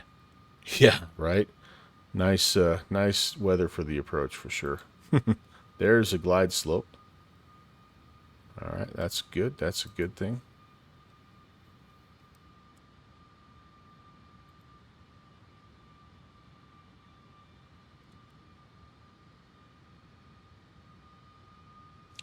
All right, so localizer, glide slope are both armed. We will just let nature take its course here and keep it nice and easy. Probably a little slow, honestly, for this far out, but there's nobody else in the pattern, so I'm going to go ahead and just kind of keep it this way. Again, if we go missed, we're climbing right-hand turn and climbing up to 4,000. Hey, Agent Bravo 7. Hello. Diana, welcome. Welcome, Raiders.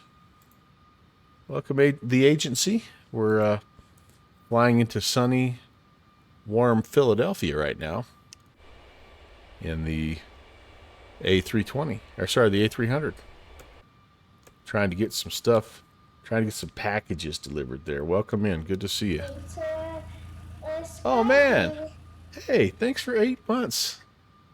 You are awesome. Agent Bravo 7. Agent Bravo 7, by the way, has a very important role in the channel. Many people maybe don't know that she is the one that coined the original term bush hooligans. Oh, you went into Sedona and it was sporty. Oh man, oh man. Well, we're gonna give it the old college try here. And you know what? If I grab this glide slope, I don't have to worry about resetting my altitude. So I'm going to just let it do that. Once we get on the glide, I'm going to take it down to, I'll probably go ahead and slow to 180 right now. But yeah, Agent Bravo 7 is, she always says I'm one of the original bush hooligans, but she as well is a bush hooligan. And in fact, she's a bush hooligan extraordinaire. She has done some things that are quite skillful in the backcountry. So an old friend, old sim friend, and it's always good to see you. I hope things are well for you. I know you're busy down there. You're working on your real life pilot's license, all that fun stuff. That's way cool. Okay, I think I can actually, let's slow down a little bit more here. 150, what did I say? 153 was approach speed. We're a little ways out yet, but that's okay. Philadelphia traffic. UPS 816 is 10 mile final. Runway 9er right.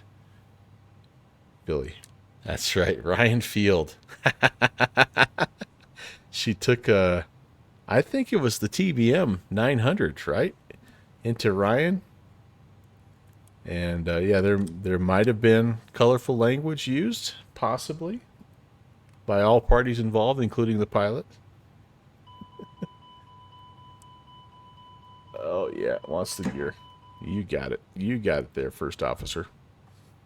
All right, so down we go. We're expecting 1,200 to break out of this mess. And again, if we don't, we're climbing, we're turning. What are we climbing out at?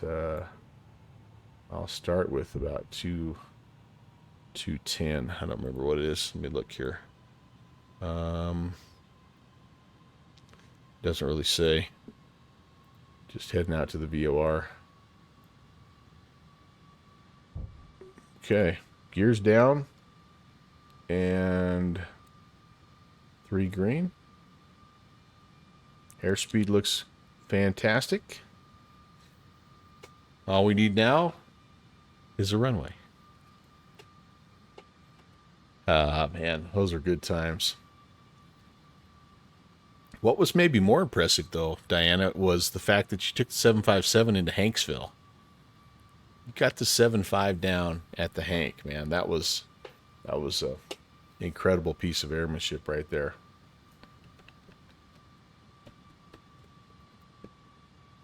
You've been doing some Challenger stuff, though. I see you in that bird from time to time.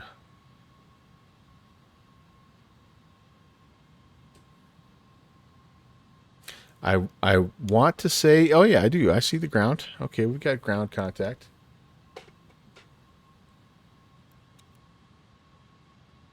About another 600 to break out. According to the ATIS, that's now about 2 hours old. Oh, I've got an outer marker. That's always good. Okay, we're making progress here, guys and gals. Blue Pitch Gaming, what's up? Yeah, you came at the right time, my friend. Welcome. Good to see you. Philadelphia traffic, UPS 816 short, final 9er right. Feel it. And we're fully configured. Again, all we need now is a runway. I believe I've got the lead-in lights in sight, my friends. Oh, nope. They're over here. Oh, that's 9 left. We're on 9er right. We're good. We're good. We got this. Those are not the lead-in lights, though, are they? Are we just crabbing that much? Is this really where we're going? Oh, it is. There's 9er left. That's 9er right. Oh, this is a wicked crab. A wicked crab. Okay, we're going to leave it on here till the end. Oh, Conti. What's up, Conti? You're here at the right time, buddy. Oh, you got to go? Okay. It may be better that way. Welcome, Continuum Raiders. We're breaking out. We're breaking out. We're going to be good. I need my yoke back on here, though. Okay. Okay, autopilot off, auto throttle off. It's our aircraft.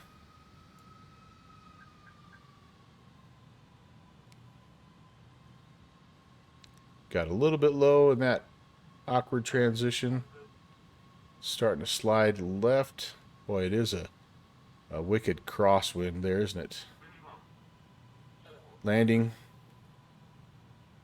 We weren't that much above minimums, were we, guys? Ooh, frames. Frames. Performance. There. You know what when they say those car wrecks feel like you're in slow motion, this is kind of what this is feeling like. We're a little bit low according to the Pappies, but high according to the radar altimeter.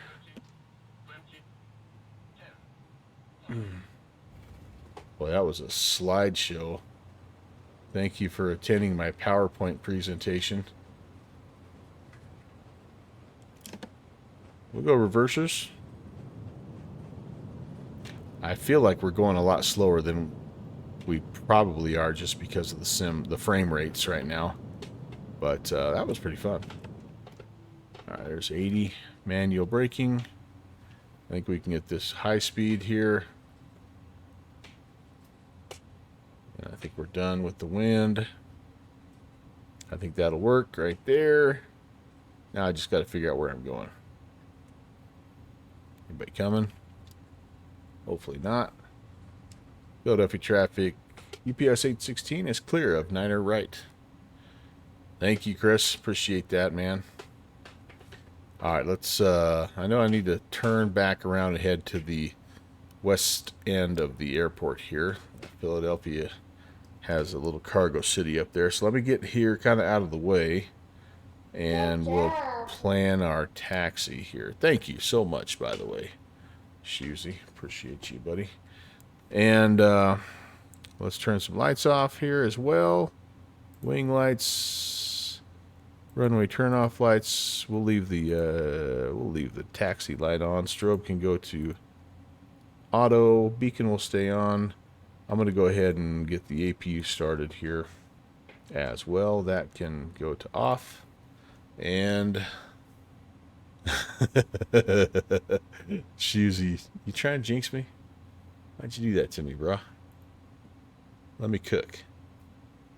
All right, where are we? Where are we? So I think cargo is down here. Yeah, so we should be able to go.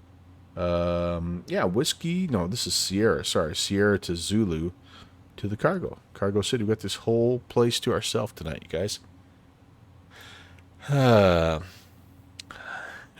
what happened? Oh, you guys both tried to do the same thing. So, Shusey, you owe Fixie a Coke. Is that what's happening now? Is that what I'm understanding? That's the universal rules of Jinx, right?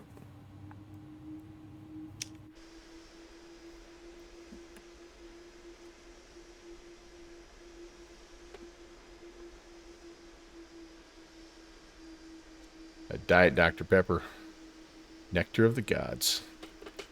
Stick around, everybody. We are going to fly another flight here. We're going to go to the rainy, snowy mountains of Wyoming and fly the Rand's Coyote from Circle B Ranch up to Widow's Peak. It's a couple of parallel 42 sceneries that we've reinstalled. We're in the middle, by the way, of a big reinstall of Microsoft 2020.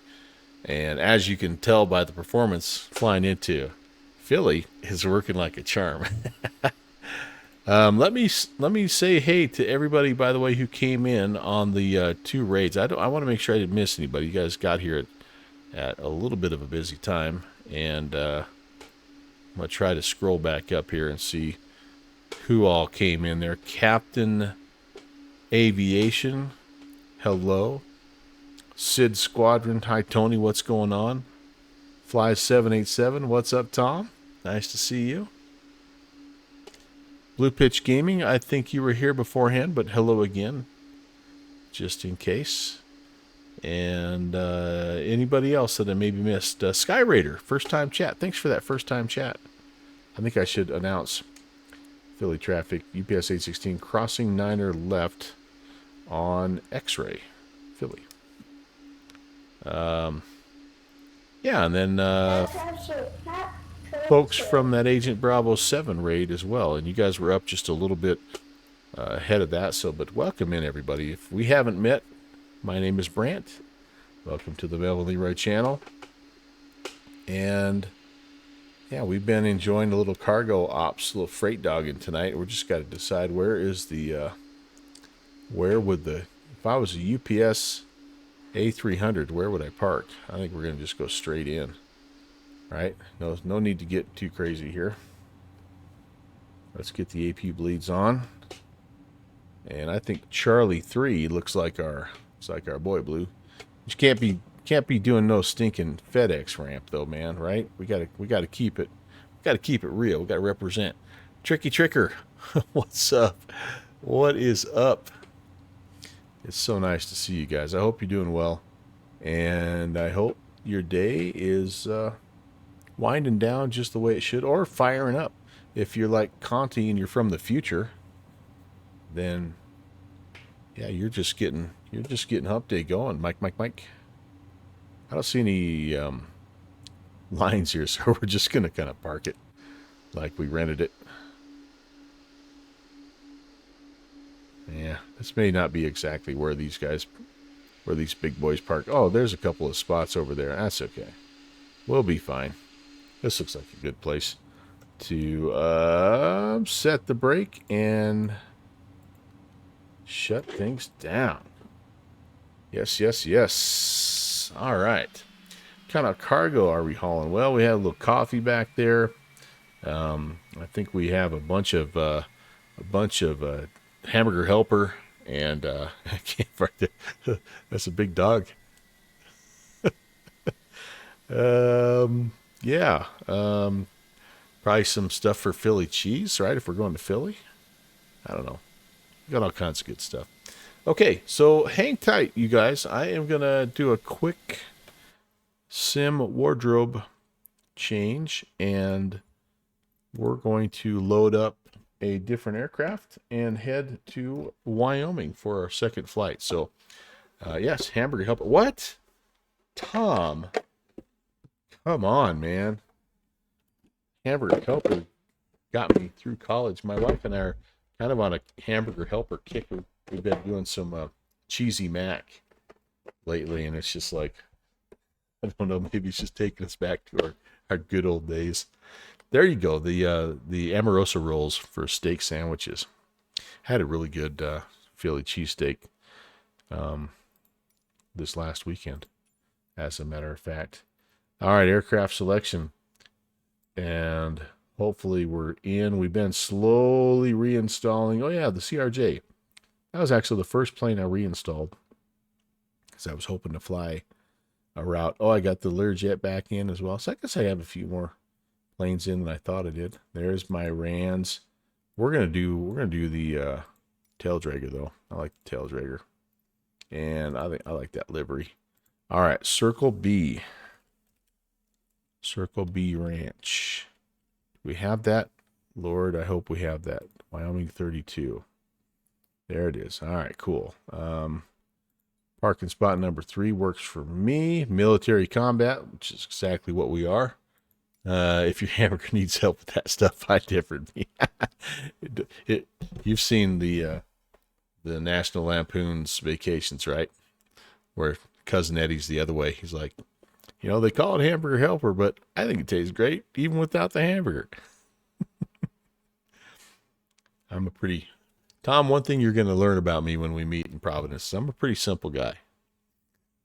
Doesn't take a lot to please me. All right, I am going to, if you don't mind, I'm going to do a little stretch as well and make sure my four-legged co-pilot doesn't need to use the restroom, if you know what I mean. This should load up here in just a second, and then we'll be on our way with part 2 of the flight today, the 2 for Tuesday flight. So I'll talk to you in just a second. Welcome in, everybody.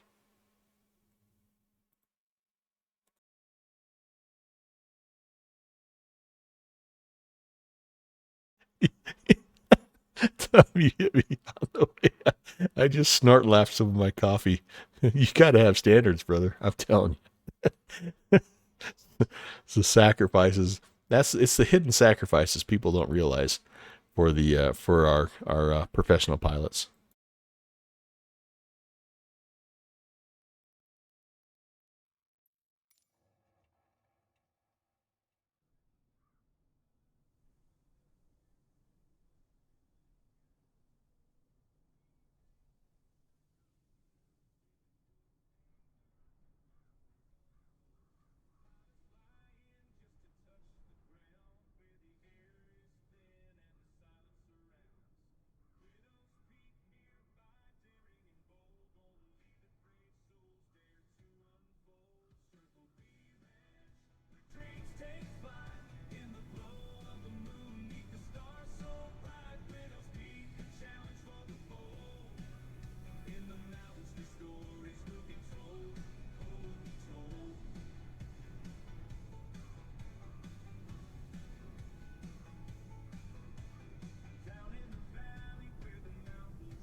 Almost hate to do this. I got to cut the music because I got to change my controls here. Let's see, what do I use for this plane? I just use the Cub and the GA and what do I use? What do I use? I actually think I used the A320 profile. So, yeah, if you guys haven't checked this out, this is kind of a fun little series of sceneries, couple of sceneries. And, you know, okay, so if you don't know me, I live in Wyoming. So there's very little flight sim, really quality flight sim, you know, add-ons, airports. And so every time we get something, I gotta invest and check it out. And so anyway, this is one that's it's cool. I like it.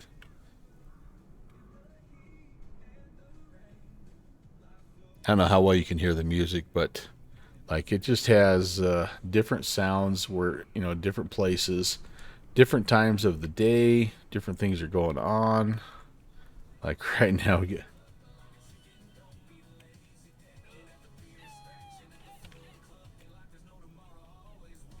this is quintessential Wyoming right here, by the way. I'm that guy. We love our chicken dance.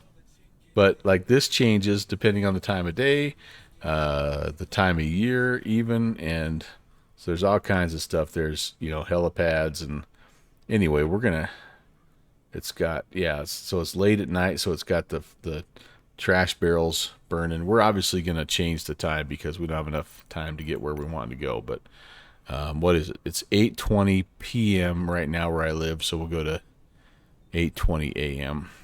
and you'll see again. We go back down here. There won't be any shenanigans, but there'll be some leftover. Anyway, I don't know. I get a kick out of it. I've got a weird sense of humor though. But this is us. We're gonna fly actually this away up in here, and I hope I can find it. It's a little bush strip called Widow's Peak. It's a fictional bush strip. Yeah, they're still sleeping off the hangover for sure. And yeah, it's I really am bad at landing in this area, so I hope that we're able to get it done. Let's see, crack the throttle. I don't think that there's a primer. Yeah, maybe one. No, that's choke. I don't think I need any choke right now. Let's do a little battery. Drive a fuel pump. Very simple plane to... Actually, I better do this before. I have messed the engine up. Okay, oil level, coolant level, that's all fine. All right, so we're good there. Let's get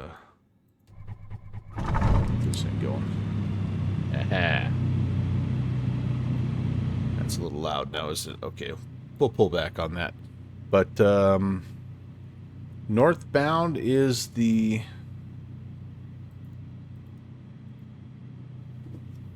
plan here. We have basic navigation, and we might even have, if I zoom out far enough, negative. All right, well, we're gonna roll with it. I believe we follow, I don't know if this is the Hams Fork of the this is Hams Fork or the Bear River or not. This might be the Hams Fork here, but anyway, we're gonna just head north and see what happens. Oh, that's not even north. That's so that is the Hams Fork. All right, we're gonna turn north and follow the river that takes us up that direction. I think maybe it is a little bit west. No, I think it's north. I don't know. We're gonna just go and see, have some fun, see the scenes, see the scenery, all that good stuff, and just have fun in this plane. This is a fun aircraft. Wiki. Okay, let's do it.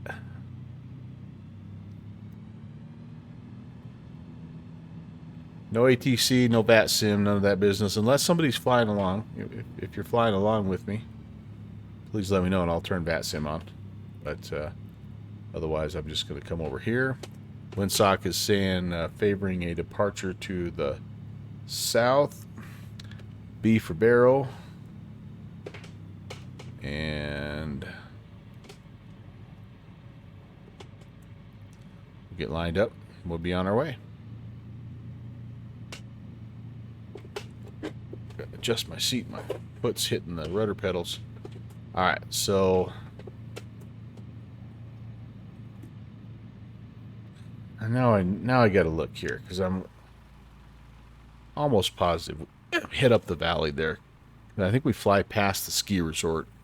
And that takes us kind of up where we need to go. We'll fly that way for a little bit. And then the plan will be to try to land at Widow's Peak and then fly back here. And there's a bonus airstrip that's kind of up in this neck of the woods that I found and landed at a time or two. So that'll be our flight plan. Can I? There we go. All right, cool. All right, no flaps. We're just going to roll. There we go. Hold the brakes, hold the brakes, hold the brakes.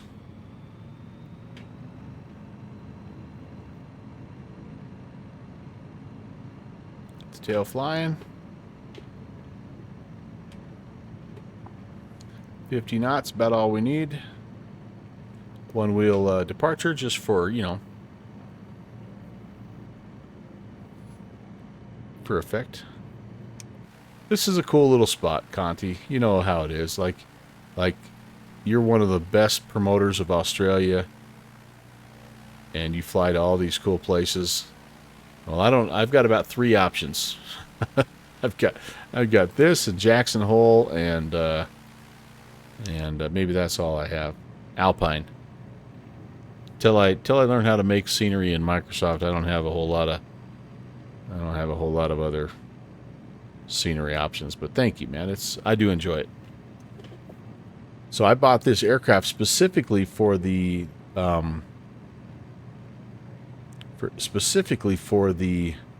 scenery that we're going to right now, which is Widow's Peak. What have I done? Do I have? Okay. Do I not have a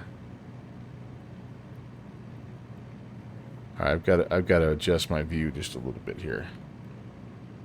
I want to be able to see both. Okay. Let's not blow the engine up. Shall we pull back just a bit? Thank you. That'll work. No, it's a cool place, no doubt about that. And I feel like I'm going the wrong way right now. I think I need to be going along the river. This way, by the way, takes you past a little ski resort. I can take you up here anyway. We can check it out. And the cool thing about this, yeah, so there's a ski resort. The cool thing about this scenery too is it has a bunch of trails. So if you have that spruce goose or one of those buggies, so there's one of the main runs there, and it's a fairly small little resort, but it's got a few, it's got a few little runs there. But yeah, if you've got any kind of an ATV, you can drive up there and around there. It's kind of nice.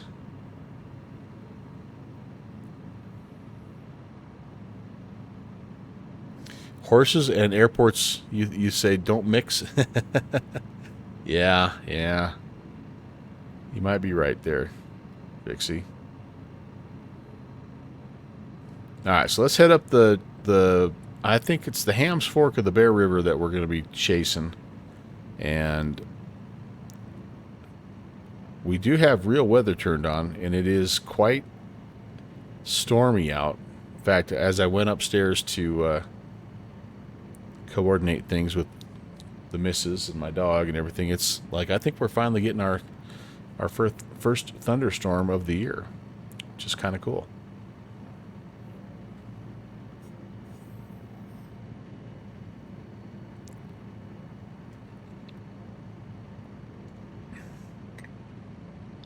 It's really coming down out there. But yeah, so I'm excited a little bit about the Parallel 42 bringing their expansion for the Circle B Ranch to American Truck Sim, because again, it's just for no other reason other it's Wyoming. And so I have the basic version of ATS, and I've got like the Western United States, which includes Wyoming and Colorado and Montana and that kind of stuff. But I'm thinking about picking that up and seeing what new adventures, I guess, if I can get a semi up in here on these dirt roads. And maybe it'll rekindle, maybe it'll push me over the top with my love-hate relationship with ATS. Actually, to say love-hate is not right, because I don't have a love-hate relationship with American Truck Sim. I have an on-again, off-again relationship. Like, it's a lot of fun, and I play it a lot, and then I just kind of set it aside and, don't really get burned out, but set it aside for a bit and just don't get back to it for a while. Hey, thanks, Mo Actual. Thank you very much. And by the way, Sky Raider, thank you as well. Both of you guys following along. Nice to have you. And appreciate you becoming a part of the channel. We fly Tuesdays, Thursdays, and Saturdays at about midnight Zulu, generally during the midweek, and then the Saturday stream is usually a little earlier in the day, so we can have a chance to fly outside of the U.S. But we do a little everything. Tonight is a perfect example. A300 to a Coyote. If there was something in between, we'd probably do that as well. I wish I could do a little bit more during the midweek, the Tuesday, Thursday streams, but I'm also a teacher and come off of a full day, and it's as much as I love flight sim, it's just like you just get tired at the end of the day, right? It's like or if you feel good now, you just know at 5 in the morning when it's time to get up and teach the next day that it's going to hurt. So I've been tempering that a little bit. However, that may change here in the near future, as I'm set to retire here from teaching at the end of the month, and I don't know what that means, because I'm going to still work. I'm going to look for a different job, but I'm hoping it'll help maybe free up a little more sim time, a little more streaming time with you guys. But we shall see. We shall see. I got to survive this week right now. Next 2 weeks are going to be long ones. But yeah, here we are. These are the mountains of western, kind of southwestern Wyoming. I don't remember the range, the specific range, but it's part of the Rocky Mountains.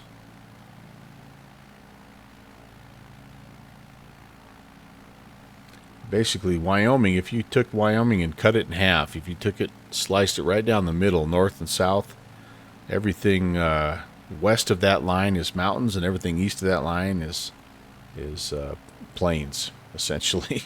It's the tale of two different land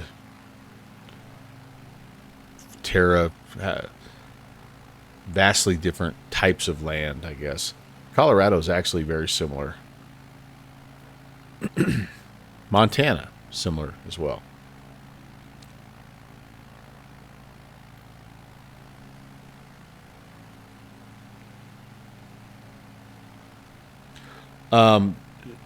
Conti, quick question for you.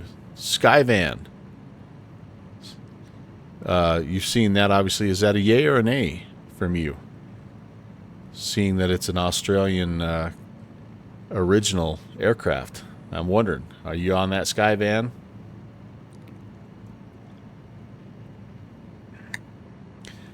You're excited for me to be a top-tier flight sim development team? Oh, a part of a top-tier flight sim development team.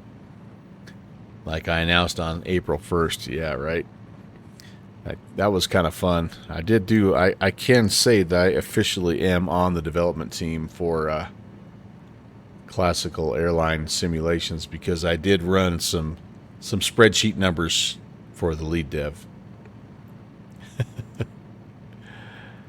All right, I'm trying to remember where we go here. Follow the river. It's not too far. It's only about 15 miles up here. And I'm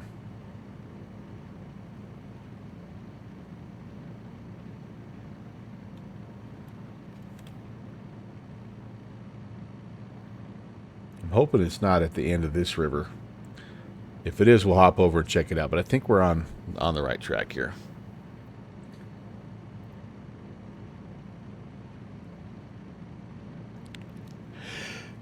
You know what what I'd like to do, Kevin, honestly, the biggest thing I'd like to add to my routine is I just would like to get back into a little bit of my scenery development. You know, I was starting to learn Blender, and I was enjoying that. I mean, that was nice. I was starting to branch out and learn a little bit of scenery creation in Microsoft Flight Sim, as well as, you know, X-Plane. I'd like to be able to do that a little bit more. That's not necessarily an on-stream thing, but like it would be cool to have time carved out, because now I feel like if I've got an evening, right, like 4 hours, you know, like I feel like I'd rather fly than work on scenery, you know. But if maybe there was a little more time set up, maybe it would be, I could, like, every Tuesday could be scenery, you know, like from noon to 4 p.m. or something. You know what I mean? It's just, I got to get something on the calendar, I think, and then I think we'd be good. All right, how are we doing over here, by the way? Everything is looking good, I think. I feel like we're a little rattly right now, but it might be, too, the wind. It's quite windy, and again, it's my sim weather kind of is showing a little bit of what's going on right now, but I don't think maybe it's not quite as bad over here as it is where we're at right now. I would not be able to fly out of my local airport right now. Thunderstorms and everything is shut down, I'm sure. All right, okay, I feel like I remember this, where this hangs a little bit of a right. I think we're up in this area here, and I could be wrong, but let's keep our eyes peeled here. It's really a small little spot. It's super well camouflaged, but really a cool place. The only reason I remember it being along the river is because part of the scenery is actually a little trail that goes down and gives you a little fishing spot. Conte, I'm also looking forward to being able to fly a little bit more with you as an ATC. I'd like to do some more Australian ops.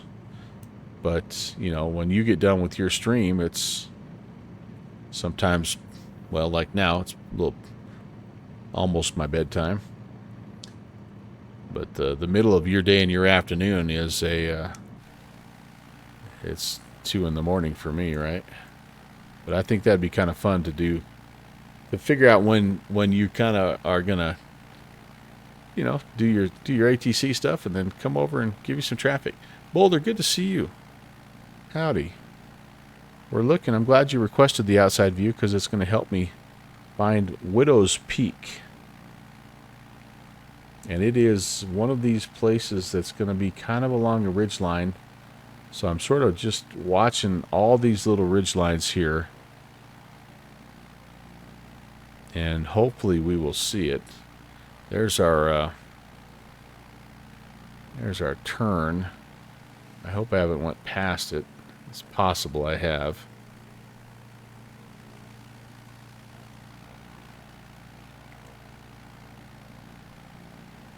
It's also possible that it's over there.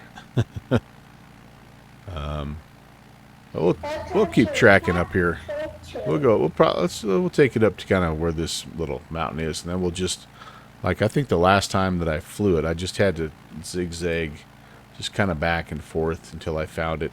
I've only been up here a couple times, so it's not exactly. I'm not super familiar with the area. St. Everest. Hello. And unfortunately, I don't think... Oh, wait a minute. What do we got here, my friends? If we have a little helper, that might be our boy. I couldn't remember if that showed up or not. We're going to go investigate, because I'm not opposed to having a little help here. Saves you guys from having to watch me fumble and bumble around. I want to try to land up here if I can. Well, this is looking like kind of like one of our places here, so that might be. We'll just buzz over here, see what it looks like. It hasn't. Yeah, WP, Widow's Peak. All right, thank you, GPS. What would I do without you? But we're going to attempt to make a landing here, and then we're going to go back and I'm going to show you there's a little bonus strip back there by Circle B Ranch. And so this will be an adventure, I'm telling you. So the easiest way to land, and if I'm going to put that in air quotes, is to land the direction that we're kind of flying, which is basically landing westbound. Kind of normally the wind is kind of westerly in this neck of the woods here, but that offers kind of the uphill landing. So that's the best way to land. There is a crosswind runway, though, that I think we might be able to do with this crazy little aircraft. But let's start by finding the place. And if we come back here, what we got to remember is when we get to where the river turns, we need to head a little bit to the south, kind of plot a southwesterly course here.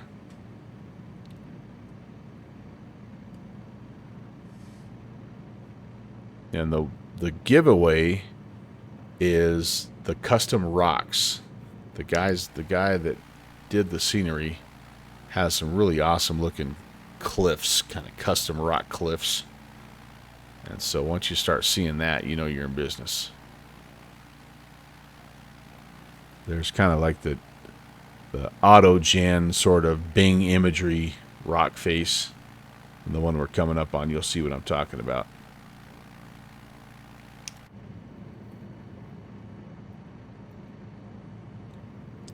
Need a little sun.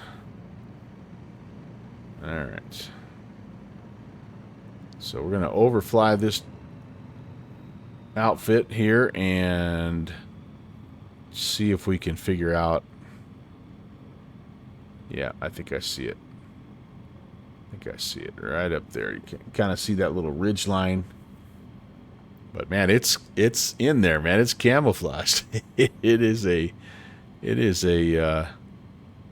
small little spot, and there's an airplane. So yeah, we're not lined up very well, but I think like well, you know what, I'm not even gonna guess. Like, I think that's kind of an opening, and I think our landing strip is right there. So I'm just gonna I'm do a little low pass here, because you've got to just crawl it in. I mean, crawl it in.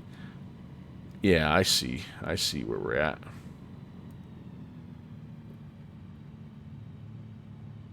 We'll do a little inspection pass here. See how it looks.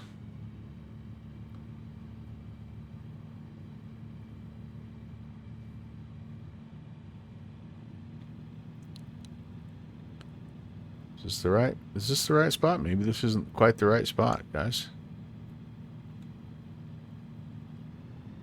No, this is the right spot. Yeah. Yeah, so you'll shoot it. We'll shoot it in between these trees here. And, yeah, you land kind of heading up the hill. Bring it in here. And land. Oh, the scenery's not in correctly. Oh, no. No, this is, this is not the landing strip. No, this is the campsite. Okay, so we're okay. We're not there yet. It's over here. But that's the idea. You got to get the feel for it.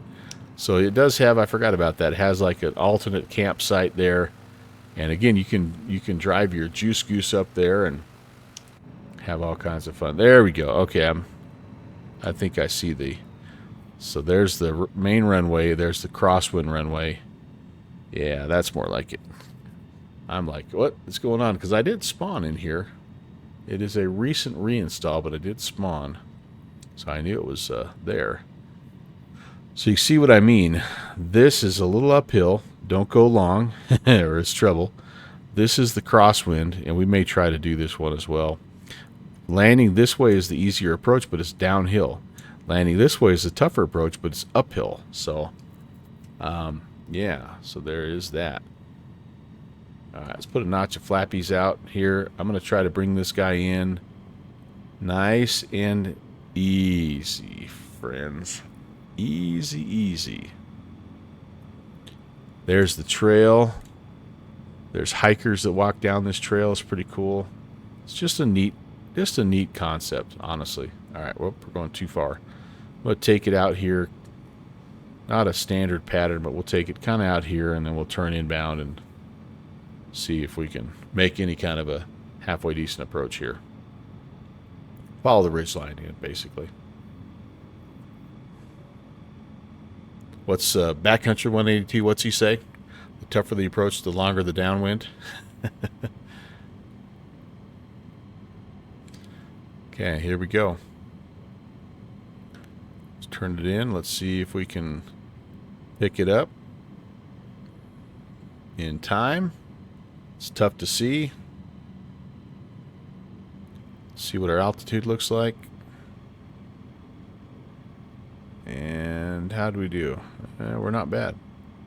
Got the glare working for us too. That's awesome. All right, that's not bad, honestly.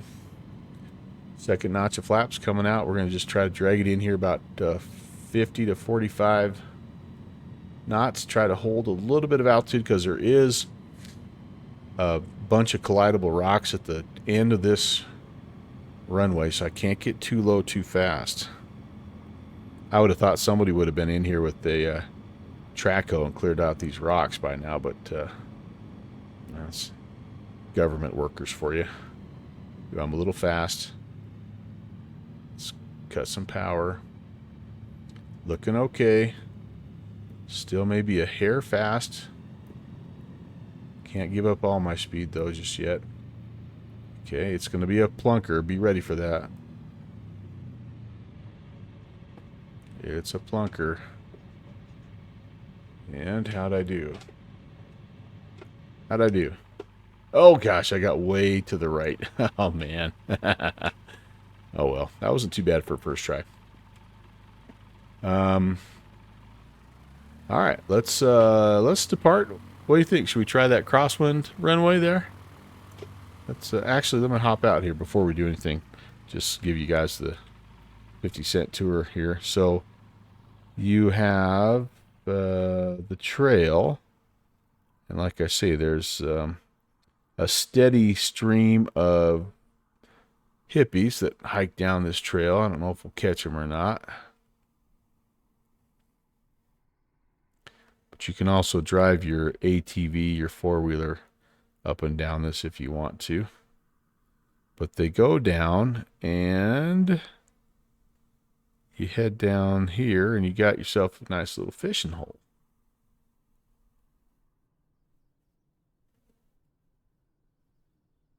Yeah, oh, there they are. They're on the way back. How'd you guys do?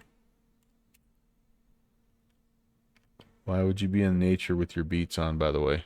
Don't do that. If you come to Wyoming, take your beats off, man. Nature will give you the soundtrack. But yeah, here you go, guys. This guy right here, man, he's got, he knows where he's at. It's right below the waterfall. You know, there's a few lily pads in there. You might be careful getting snagged up, but later tonight, he's going to get in trouble because he's not watching his fire. I think his buddy maybe is watching him. Oh, watching his fire. Pine Knoll. So anyway, kind of a cool little thing. You know, whatever. Right? It is what it is. Let's get back in the aircraft here. So, oh yeah, so the plan, let's try this. Again, slightly, well, it's kind of saddle shaped, isn't it? The windsock is showing not much. So maybe I will try to come around and land right down this way and see if we can we get it stopped in time. That's the big question. Yeah, I think we'll be okay. Let's give it a try. Then if that doesn't work out, we can spawn back in. This is kind of nice about this airport. You can spawn back in here, and then we'll fly back to Circle B, and we'll call it an evening.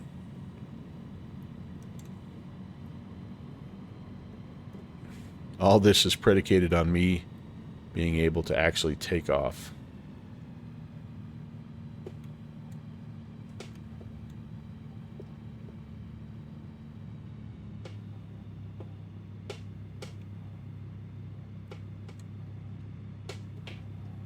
All right, how lined up are we? Not too bad, I think.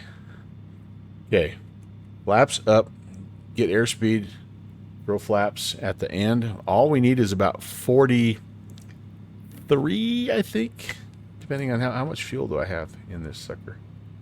Probably way too much.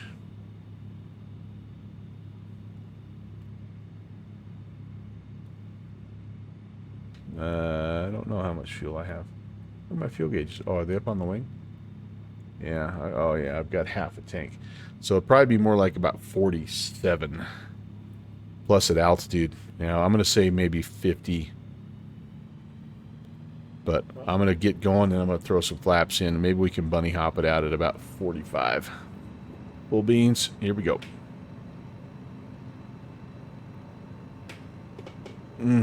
Stay on the runway.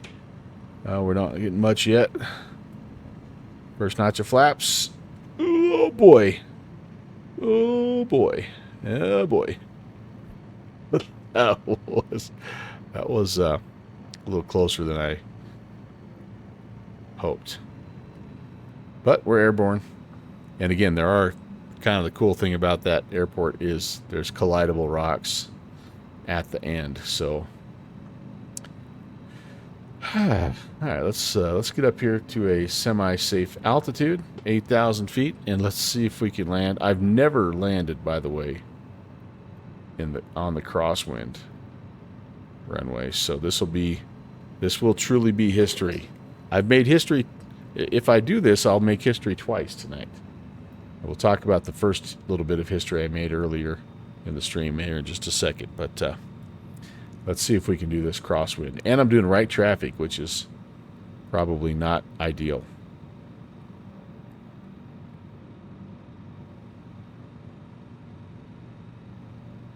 Okay, right base.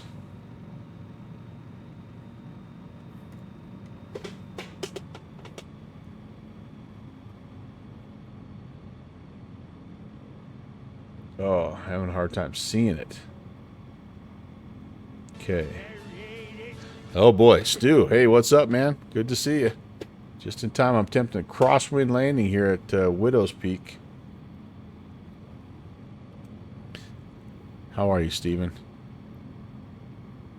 There we go, making our turn. I see the big rock on the other side. That's kind of what I'm aiming for.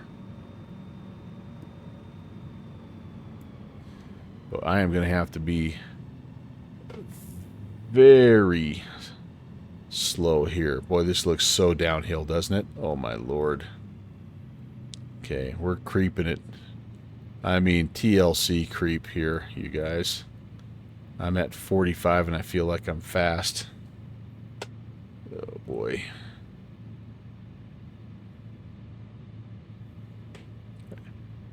Am I going to make it? A little bit of power in. Well, this looks so downhill. Oh, I'm not going to. I'm way too.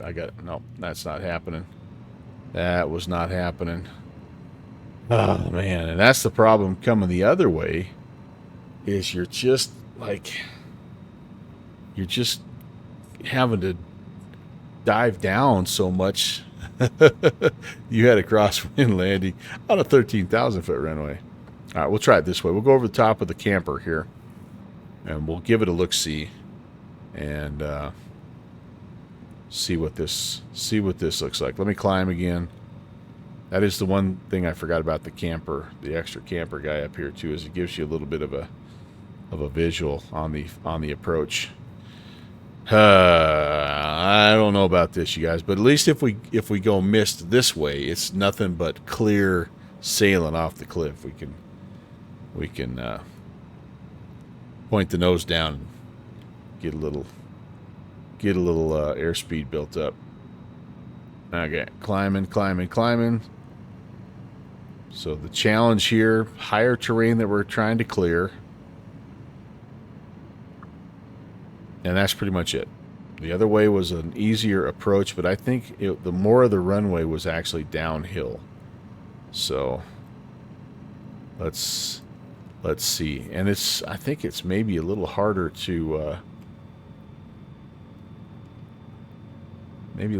find this way too. All right, we're gonna turn it inbound here.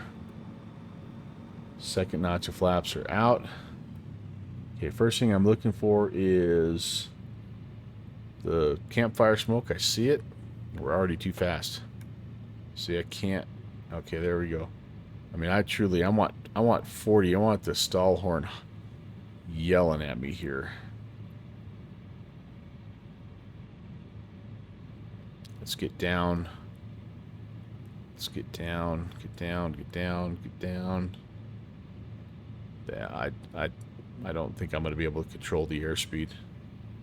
I'm already too fast. Let's flare. Bleed.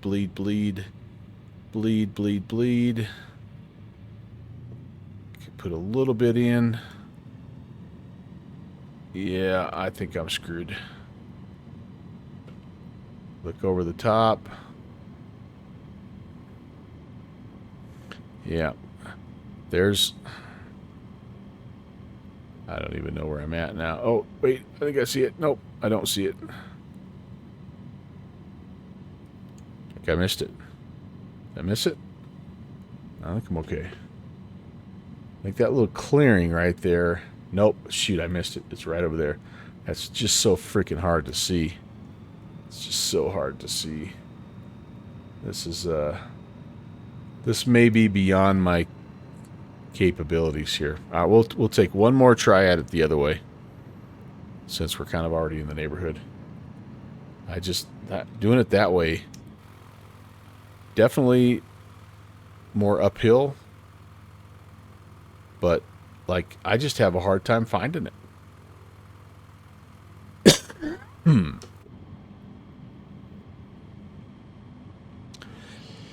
Excuse me. One more try. Carve it in here. Short field stuff. Let's go, baby. Here we go. There we go.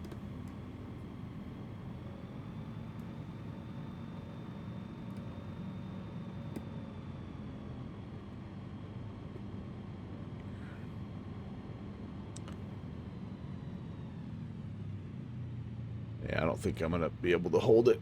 Nope. It's almost like there's a little bit of wind coming off the hill, and it just holds me there. I'm at 43 knots. It's just holding me up. All right, one more try. One more try the other way. I don't know. I'm not going to go all the way up to the camper, though. I'm just going to try to turn right here. I got both notches of flaps out. I'm almost afraid to turn. I'm doing like 43. Oh my Lord, what am I doing here? What life choices led me to this? Okay, it's that little grassy knoll, right? That's what we need.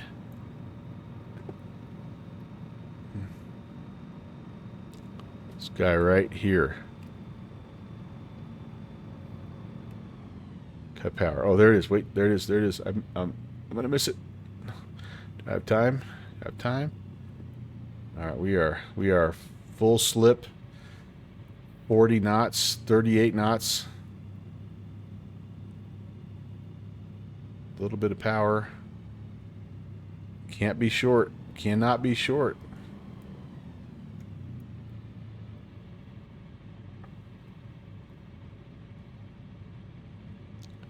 I just can't hold it.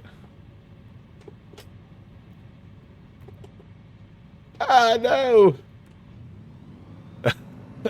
Oh, no. We're in trouble. Oh, goodness. That was close. It's close. I don't think I can do it. I don't know what I got to do. Maybe I can land a hot air balloon in there. That crosswind runway, man. It's just not in the cards. Thank you. I hope we didn't break anything. Okay, well, that was fun. That's Widow's Peak. And both of these are little parallel 42 sceneries and gives you a place to fly in Wyoming, and it's good fun. If anybody can get there and do the crosswind landing, yeah, you've got my respect, because I don't know of a much stolier aircraft than this Coyote. I mean, you saw we were doing under 40, and it's miles per hour. I think I was saying knots the whole time, but still, we were doing under 40. And I don't know, maybe if you had like a big time wind coming from the south or something, a big old crosswind, maybe. All right, we'll try to go up and let's try to find. We'll try to find that bonus strip there that's outside of Circle B. So Circle B Ranch has the grass strip. Oh, we better do a flyby. The airport identifier is made up by Parallel 42. It's WYWP, Wyoming Widow's Peak. Now the other one, Circle B, actually is a legitimate. This is a fictitious airport that we were at. But the other one, Circle B, is actually a private ranch. I think it's Whiskey Yankee 43 or something like that. But it's a for real ranch airport. Yeah, that's true, Sky Raider. I don't know. It's all made up, right? It's all fictitious anyway. So what the heck? All right, let's get back on our Bear River here and our Hams Fork and head back to Circle B. And I will try to do a fly under. They've got a fly throughable barn. I'll try to do a fly under in the barn, and then we'll see if we can go find that bonus strip there. It's good practice for the go around. The rocks there were bigger than I thought, Sky Raider, and I thought I was going to get hung up. And everything, that's the thing, everything's collidable. The logs that are on there, it's all collidable. So if you get yourself a little sideways, it's trouble. It is nothing but trouble. Mo Actual, welcome in. Happy Tuesday, Wednesday, whatever you are, wherever you live.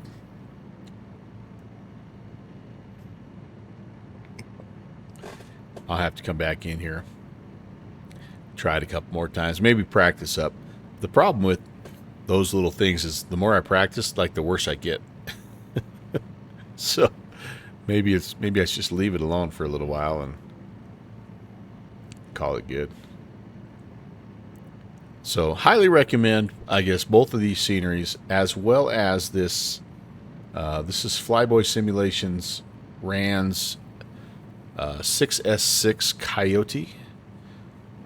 It comes with tail dragger and tricycle versions, and they just updated this to be compatible with 2024. So, and the 2024 variant actually includes the option to add the TDS GTN 750. So this is 2020. Yeah, so this is the OG Coyote, but just was updated.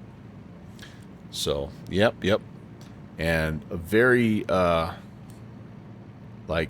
very good value for, like, I think this is like a $20 aircraft or something like that. So super good quality. It's become kind of my go-to bush plane. I mean, I have a couple of them that I like, but this one here, it's just so versatile. And then once you get flying, right, like, you can get yourself up and do 90 miles an hour, 100 miles an hour.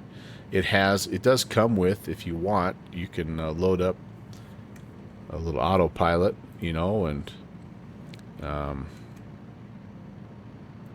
it's pretty basic, but like, it gets the job done. So what's our altitude hold? We can capture our heading. It's kind of one of those deals where it just flies you straight and level. And then wait, autopilot on, boom. No, I'd take that back. It's going to turn me, isn't it? Yeah, sorry. Let's hold the altitude, if nothing else. Now, what is our heading? So about 120. Let's see. I haven't used this in a while, so let's see what it does. Let's say 120-ish is what we want. Maybe even more than that. Just flying back down the river, basically. I'm almost going 180, aren't I? Let's try that right there. Arm that guy, and yeah, so I mean, whatever. Like, if you want to, I'm assuming if you adjusted the altitude, it'd probably try to find it, for you and all that good stuff. Oh, you got caught in the ad brake? Sorry about that. I'm just kind of showing off a little bit of the autopilot. So, because I know sometimes some of those bush trips get a little long, right? It's nice to take a little break, grab a screenshot, or two. But yeah, big fan of this aircraft, as well as these airports. All right, but you don't grab this sucker to let the computer fly it, right? Okay.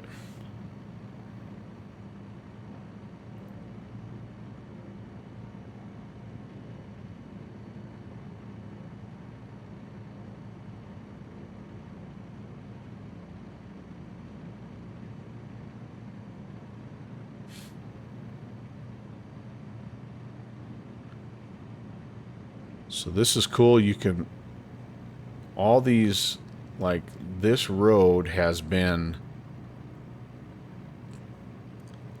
between the two sceneries, it's you can drive your whatever four-wheeled sim chariot you have. You can drive them along the road here, and it's kind of cleaned things up a little bit. Nothing crazy, but taking the trees out of the roads and the rocks and all that good stuff. The road going up to the ski resort there by Circle B Ranch is actually really nice. Hello, Sam. Whoa, Mr. Downwind Sim. Hello, sir. Welcome in, Ralph. How are you, man?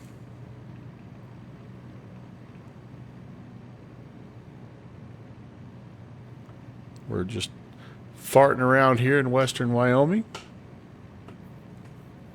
getting ready to try to do a barn fly through.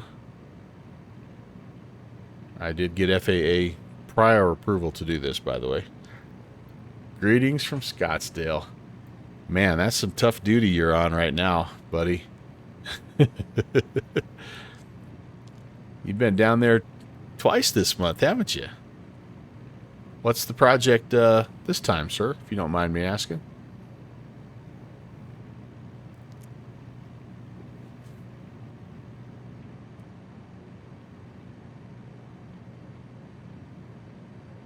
Another corporate show. Well, there you go. Downwind Sim is among other things, he's a bit of a media expert, and he works for an outfit that provides various media coverage. Yeah, another week away from home and the family. Yes, indeed. He does travel quite a bit here and there. But he's more famously known for being the mad scientist of X-Plane, and as well as the inventor of, if I could find the famous, the now infamous. This portion of the there it is. Downwind Sim binoculars. Never take That's off without them. famous Downwind Sim binoculars. This looks like a pretty good touch and go opportunity here, my friends. But yeah, he get in touch with Downwind Sim if you are a fan of X-Plane. He has taught me a lot about a lot of different things in that sim, but he's working on some projects right now that are pretty dang cool. He's renovating some Carinado birds that were actually, some of them go all the way back to X-Plane 10, if you can believe it, and he's making them flyable in X-Plane 12, so it's pretty cool. He likes to get inside the guts a little bit and get grease all the way up to his elbows. Mo, you're one of those guys too that has to travel around. That's pretty tough, man. It's pretty tough. I've been fortunate. I do a fair amount of travel, but for me it's coaching related, and so it means I'm gone, and but I'm back at the end of the night. Very rarely do I not sleep in my own bed, so that's a pretty tough thing.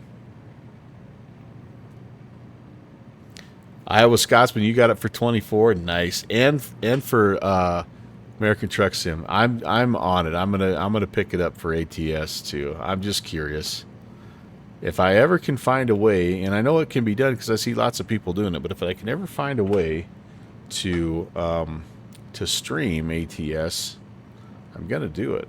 But here's the problem I have. So maybe you guys that are Steam people and OBS experts.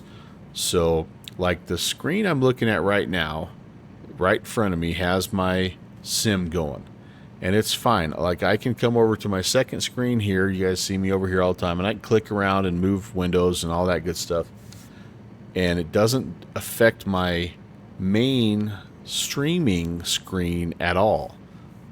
But when I'm in Steam, what happens is if I take my mouse off of the main window and I try to click anything on the second window, the main window goes, basically it minimizes, and all you see is my wallpaper.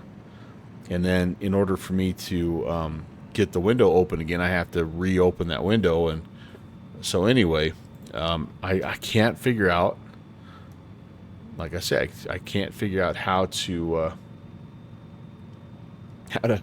get that window to stay open, because there's times that I have to get over, and click on things and get information out and all that. So anyway, I don't know. Maybe I just need to,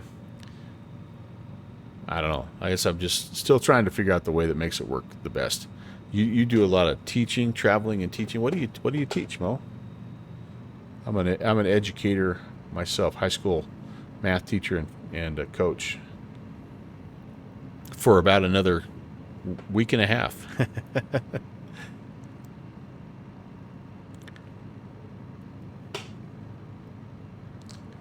All right, so we are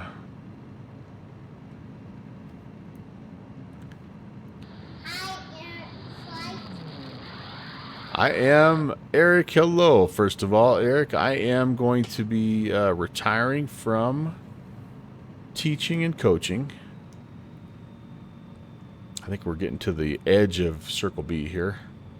And then I'm going to be looking for something else to do.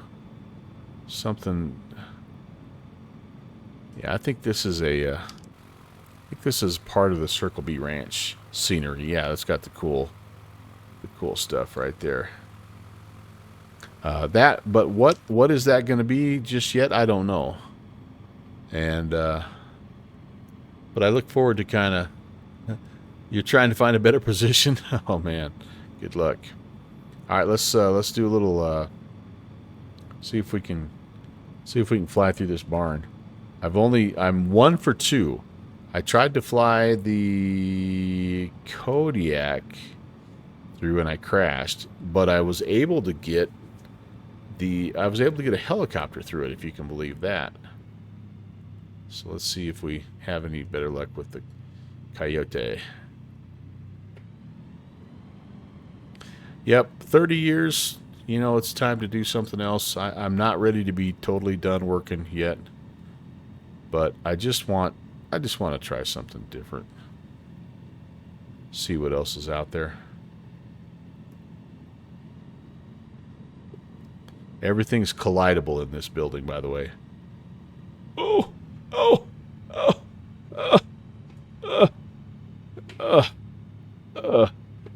What did I hit? Shoot.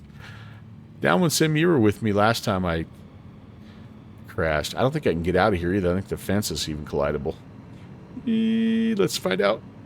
Oof, it is semi-collidable. Yeah, darn it.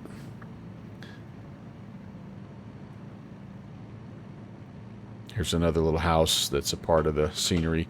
I think the helipad's out here, by the way. So I am now officially 1 out of 3. I think we got to try that again, don't we? Got to redeem myself.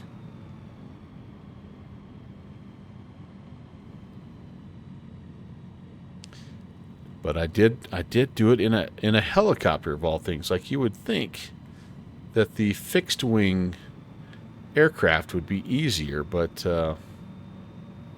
yeah.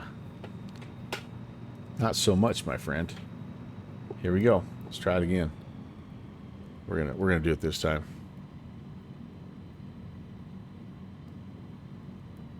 Too fast. Why am I so fast? Why am I in such a hurry?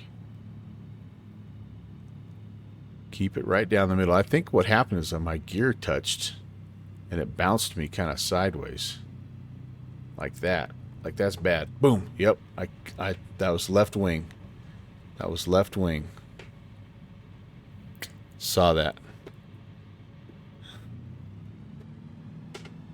Look through that stuff. Uh-oh. Okay, hang on for a second. I'm going to open this up. Open up a tab here. All right, I'll look through that. Oh, this is a fix, perhaps. All right, thank you, Downwind Sim.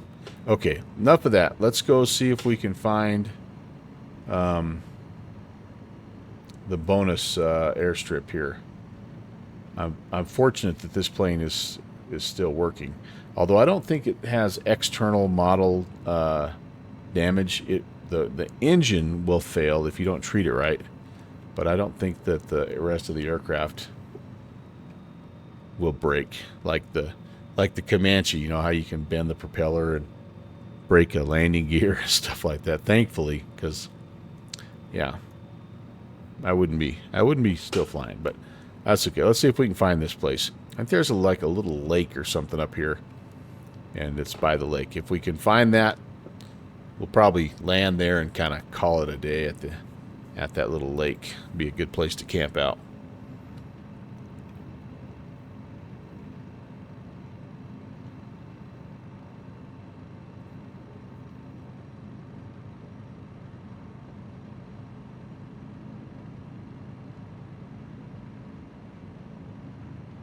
Maybe there's something broken. I'm not getting much performance. Oh, there we go. All right.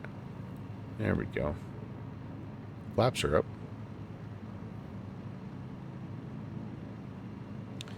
Just up here a ways. Like, find the lake, I think we're good to go. Feel like it was just on the other side of this ridge.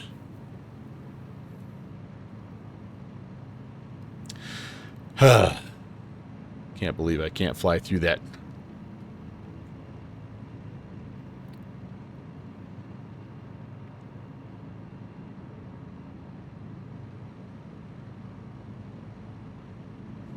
All right. Where are we? Is it over here, maybe? It's just a couple of miles away.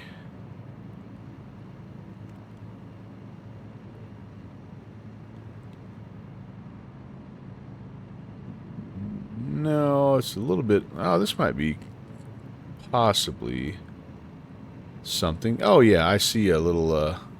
I see campfire. Okay, which way are we heading right? Kind of to the southeast-ish.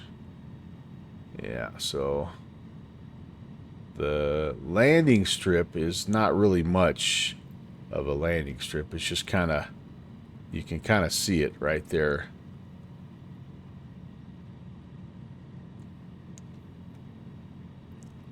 So we're basically on a left crosswind right now.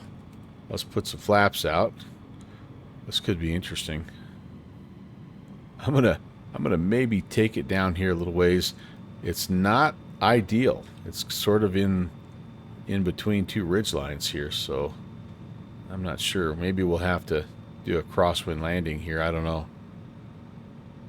I have a doctor in the family, so the money should start rolling in. I sure hope so, dude. Because I'm broke as they come right now. Jiminy Christmas.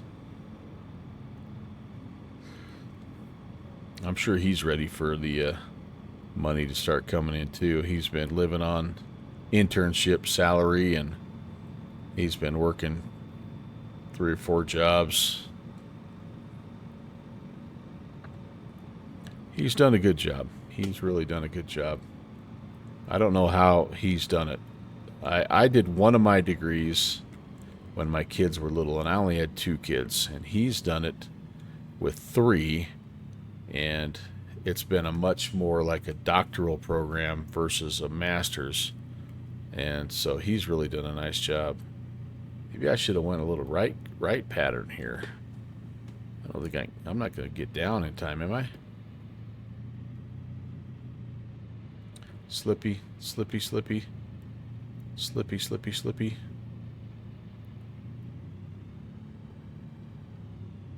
Full flaps. Full slippage. Oh yeah, we got this.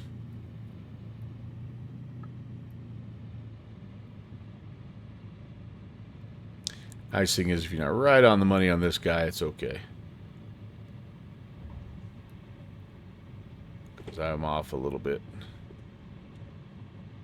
There we go.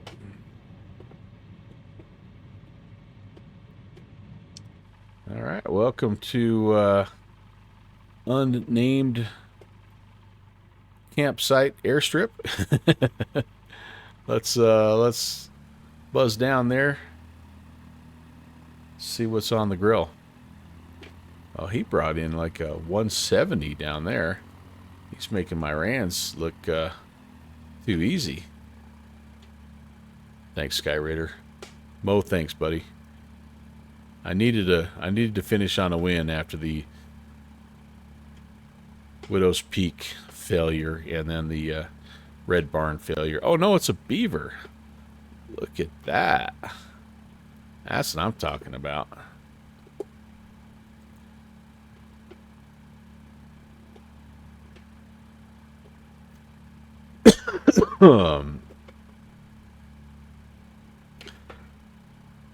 Pardon me, guys.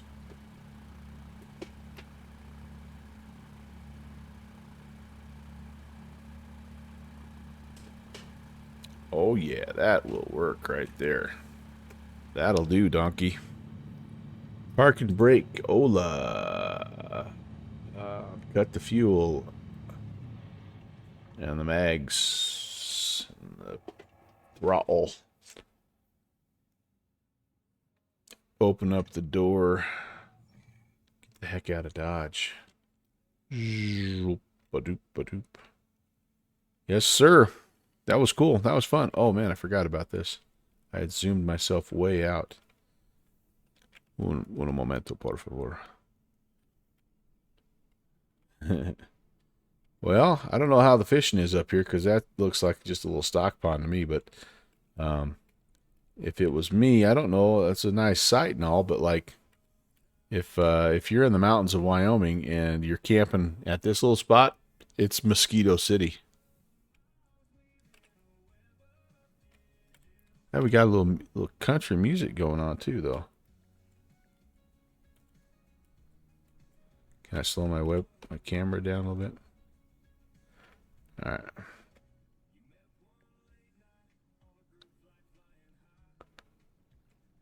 I do like this camp out stuff. It's freaking cool. Let's enjoy a little outro music here.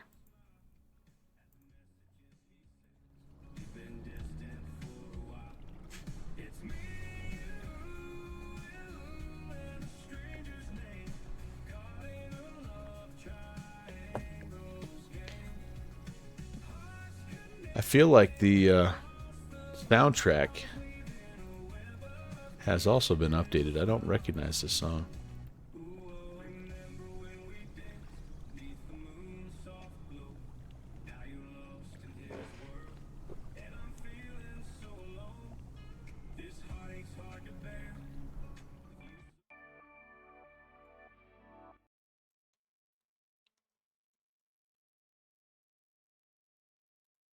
Appreciate you guys being here tonight.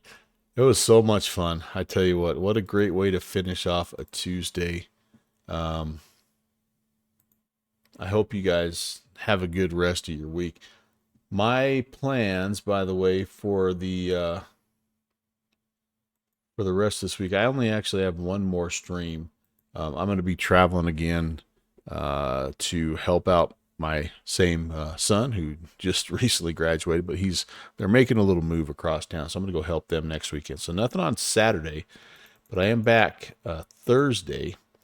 Tom, thank you for being here, my friend. It is great to have you on board, and I've got a little idea. I'm going to shoot you a message one of these days, Tom. I've got a little idea. I want to bounce it off you, but anyway, it's not a flight sim related idea either, by the way. So, but thanks for being here. Sky Raider, thank you. Down with Sim, thank you. Mo Actual, thank you guys as well. Everybody who came in. Actually, let's just let me run down the thank yous, and I'll tell you what I've got planned for the rest of the week. So we had a nice raid from Stu. We had a nice raid from Conti. We had a nice raid from Agent Bravo 7. Lots of folks that came in with those raids, and great to see you guys.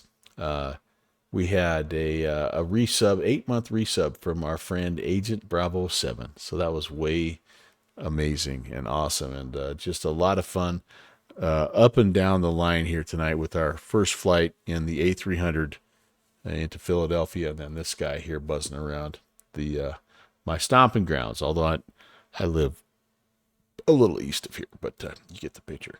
So Thursday, we are going to be actually doing a little bit of flying down in Mexico. There's a nice event that has kind of become a regular Thursday thing down there. So we're going to do Tijuana down to Mexico City in the A320.